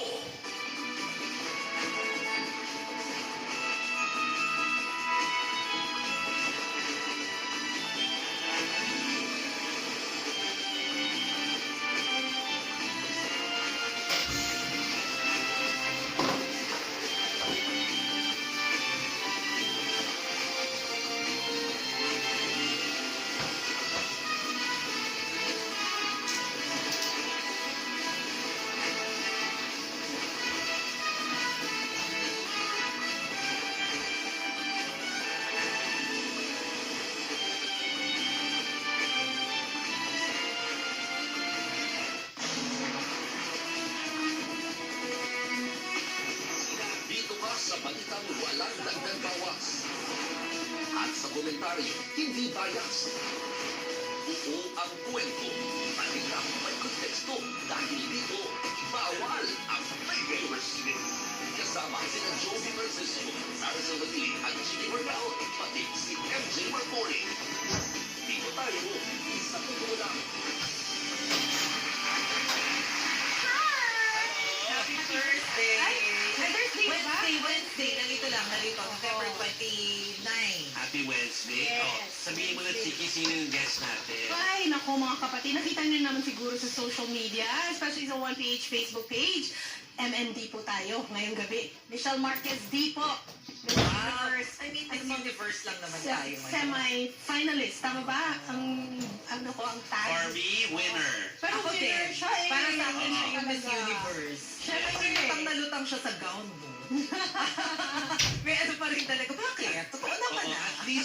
at least for a day, ang ating kandidata, o ating bet na si Michelle Marquez, hindi gusto niya talaga kumpleto eh. Oo. Pagka ini-intro, no, ay parang kapatid talaga. Nandito talaga siya maghapon. Oo, parang simula kanina umaga sa frontline sa umaga hanggang OBP sa tanghali with Cheryl Cosing aabot pa sa atin. Tapos nag-one news sa dalawang programa doon. Wow. Tapos sa atin, maya-maya. Oh, live po yan ha. Live. Oo. Talagang si MJ makasama natin mamaya. So yan, sinasabi lang namin sa inyo para kung medyo mahalataan nyo, para minamadali namin yung mga babasahin namin. Kasi ba excited din kami. Alam nyo na. Pero maayos naman po, syempre. Laging maayos. Correct. So siguro papakita namin agad yung traffic para matapos na ito. Madali lang talaga yung traffic usually eh. O ayan mga kapatid, nakikita niyo yung mga toll gates sa inyong mga screen at mukhang usual Wednesday. Wala namang traffic, halos. Oo. Madaloy naman yung traffic. And usually naman yung sa upper left po, yung sa Balintawak Toll Plaza, ganyan din naman po usually, no? Nagbe-build up yung traffic ganitong oras, 5:35 ng hapon po ngayon. Pero very manageable po. Oo. Pero syempre, alam nyo na, pagdating po dito sa Metro Manila, kagaya pa rin po ng inuulat namin sa inyo araw-araw. Lahat po ng lugar dito, moderate to slow moving po ang andar ang daloy ng ating trapiko. Mapa-EDSA, C5 man yan, Marcos Highway, kasi alam nyo na per month. So marami po yung nagpupumahog para makapunta sa mall kahit na nabago na yung ating mall hours. Yun. Ay, nagbago na, effective na. Di ba? Makalimutan ko Oo, na. kasi siyempre, alam ko, usually yung mall na pinupunta ko na malapit dito, regularly parang 10 o'clock lang siya, di ba? Nag-11 na ba? Hindi na madali ako. Sabi ko kasi gusto ko lang last hour ako nandun. Oo. Pero nung pag-park ko, sinabihan ako nung, nagtanong pa ako no? Sabi ko hanggang 10 na kayo, di ba? Kailangan ko magmadali. Tapos sabi ng guard, hindi sir kayo magmadali, hanggang 11 kami. Very nice. 11 a.m. to 11 p.m. na yung mga malls ngayon. So yung mga galing sa opisina, pwede pang dumiretso sa mga mall para makapamili kayo ng mga pamasko. Kasalanan nga ng mall yan, in-extend nila. Napagastos tuloy ako kahit ayoko naman. Sinasabi na nga. Tulong sa ekonomiya. Sobrang daming tulong na ha. Parang kailangan natin ngayon disiplina. Tama ka. Pero, parang alam mo, dapat yata yung National Day of Giving na nangyari kahapon. Okay. National Day of Giving kahapon po yan, Parang dapat yan everyday, pero parang mas bagay sa December 25. Oo, sa Christmas. Sa Christmas. Pero syempre, mas okay kung giving ka 365 days a year. Pero hindi naman giving na na pa-victim ka o victim ka na lang lagi. Oh, yun na nga yung sasabihin ko sana eh. Kasi di ba usually sinasabi nila, give until it hurts. Yes. Parang, okay, give until it hurts. Siguro pag nag-sacrifice ka, kunwari, meron ka namang gumaganang TV, magandang TV, pero dahil maluho ka, gusto mong bumili ng mas magandang TV. So, hindi mo na lang bibilhin yon dahil ibibigay mo sa charity, kunwari. May element of sacrifice, pero hindi yung mamumulubi ka na, yung wala ka nang ibabayad sa tuition ng anak mo. Oo. So, yun yung, for me, yun yung giving until it hurts. May sacrifice, pero hindi yung unreasonable na. Yeah. Sabi extra, yun lang. Oo. Sabi nga natin, lahat naman may limitasyon. Correct. Hindi naman pwede na bigay ka lang ng bigay na hindi mo rin minamahal yung sarili mo. Siyempre, kailangan, importante na mamahalin mo rin yung sarili mo at yung pamilya mo bago ka rin maglabas. Kasi meron ka rin mga responsibilidad. Hindi lang sa mahal sa buhay, kundi responsibilidad sa sarili mo. Oo. Maganda yung sinabi din ni Jose nung responsibilidad sa sarili at sa pamilya. Kasi may kasabihan ng charity begins at home. So, aanuhin mo muna, tugunan mo muna yung mga pangangailangan mo tsaka pamilya mo bago tumulong sa iba. Oo. Pero eto nga, dahil napag-usapan na rin natin yung National Day of Giving. Yes. May lumabas kasi yung World Giving Index ng 2023. Survey yan among countries. 142 countries yata yung kasama dito sa survey na to. Nirank nila itong mga bansang ito pagdating dun sa Giving Index.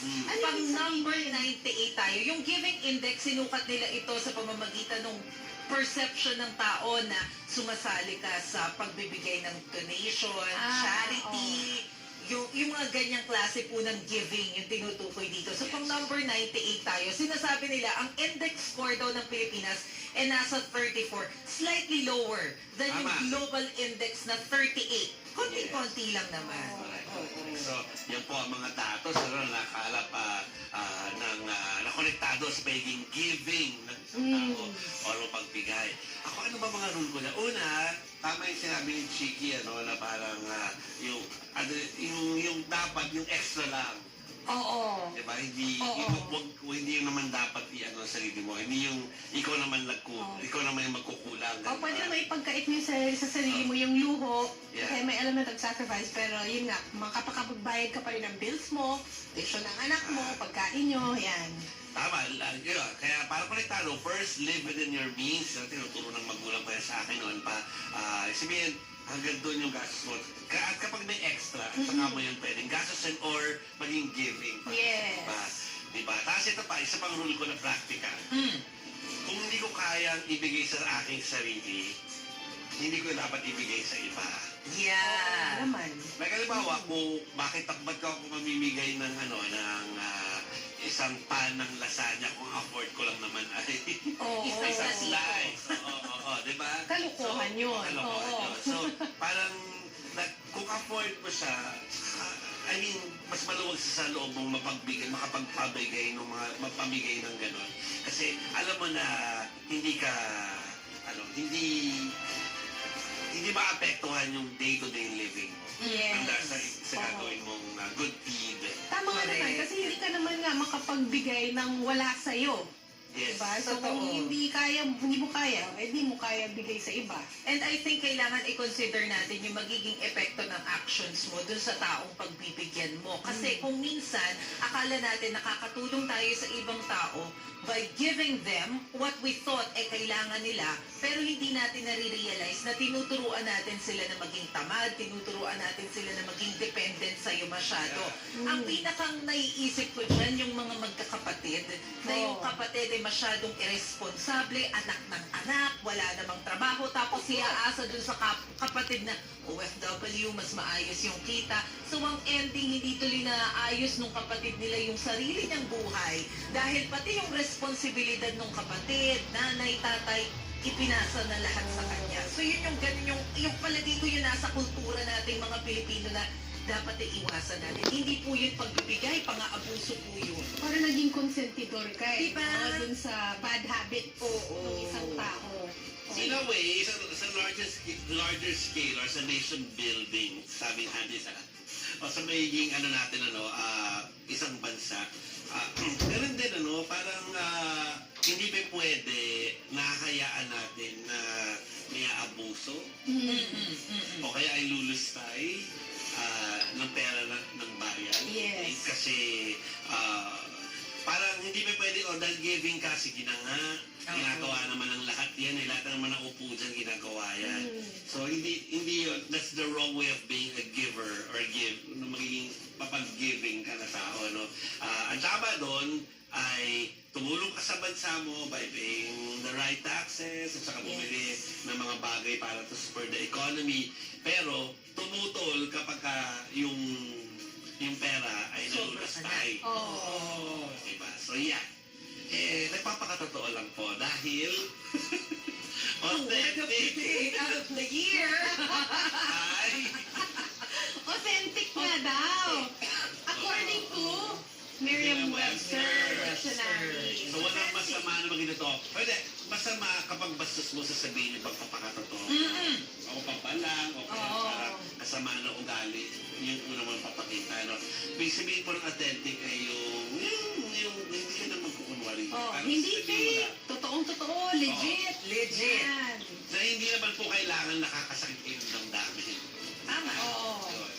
mali yun eh. Kasi iba sinasabi parang, hindi, kaya ganyan yun kasi nagpapakatotoo siya, kaya parang magaspang ng konti ugali. Hindi, pwede namang hindi magaspang yung ugali, pero Sabi nga nila, you just have to choose the right word to say. Yes. Diba? Kasi pwede mo namang iparating sa kanya kung ano yung totoo, yung realidad, na hindi ka rin makakasakit. Yes. Kasi yung pagsasalita, kailangan may responsibility din, di ba? Ay, totoo yan. Hindi yung salita ka na lang salita, hindi mo iniisip yung mga lumalabas sa bibig mo. Kaya gustong-gusto ko to kasi word of the year, authentic. Kasi bawal talaga ang mga fake. Correct. Okay, so, naku, meron pa kami dalawang items sana pag-uusapan. Pero mag-i-intro muna kami para makatipid kami sa oras. In a way. Dahil bawat balita po ay may iba't ibang mukha, iba't ibang anggulo. Paano nga ba matutunton ang totoo? Kaya ating himayin ang mga issue sa bansa dito sa 1PH. Ako po si Maricel Halili. Ako po si Chicky Verhel. Dito bawal ang fake news. Dito tayo sa Totoo Lang. Kami po ang 1PH na serbisyo para sa Pilipino. Ako po si Joby Francisco at nakatuto kayo ngayon sa 1PH Signal Channel 1. Hello sa mga subscribers ng Signal nationwide. Milyon po kayo. Sana nakatuto kayo dahil mamaya ang guest namin ay si Michelle Marquez D. MMD. Andiyan siya sa baba sa holding area na namin. So hintayin niyo po ang aming special guest for tonight. Lalo na po yung mga nakatutok ngayon sa Facebook at YouTube live streams namin.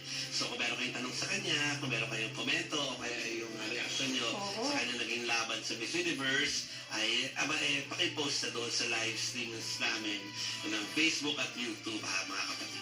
Okay, pwede rin po kayong manood sa Signal Play app, mga kapatid. Punta lang po kayo sa www.signalplay.com, mag-register para po makakuha ng libreng account at mapapanood nyo na po kami anytime, anywhere. Pwede nyo rin po kami i-follow sa aming TikTok account. Hanapin nyo lang po ang @1ph_signal para po sa mga inihanda naming TikTok news sa teleservisyo para po sa inyo. Magandang hapon din sa mga nakikinig sa atin sa 92.3 Radio 5 True FM. Siyempre, nandito tayo hanggang 6:24 ng gabi. Usually, Okay, so may dalawang balita kagabi na natapos na tayo magbalita. Pero pumasok ng dalawang balita na medyo pinag-uusapan pa hanggang ngayon sa social media. Yung second niyan, doon na natin ilagay mamaya bago tayo mag-cap, ipakita yung picture niyan. Pero punta tayo doon sa medyo ako nalulungkot ako kasi wala man ako nakagistan sa Zoom natin kundi yung si Mali. Si Mali. 1977 kasi nag-start, di ba? 77 nandun na siya. So, at tamang-tama siya sa mga naging field trip ko nung bata po ako. So, siya talaga yung walang duda na siya yung elephant po na nakikita. Nag-iisa siya doon. Ayan, si Mali yung pinapakita natin. Yung mga, parang kasabay na natin to na tumanda. Kasi simula pagkabata natin, mga school trip, primary school, si Mali na yun 43 years old siya, di ba? 1977 may cancer ba siya? Sabi, di ba? Multiple organ failure. Dahil may cancer po. At ito'y nagkaroon dati ng findings na meron nga po siyang problema sa kidney at sa puso. Pero nababalot nga ng fast. At natural, iba yung composition kasi ng katawan ng kailangan talaga eksperto ang tumingin dyan. Pero yun po at Biyernes pa daw, Mase and Chicky nang nakita ng mga caretaker na parang matamlay na nanghihina na. Saka mag-isa siya, di ba? Ilang dekada siyang mag-isa dyan, di ba? Yes. Since 1970.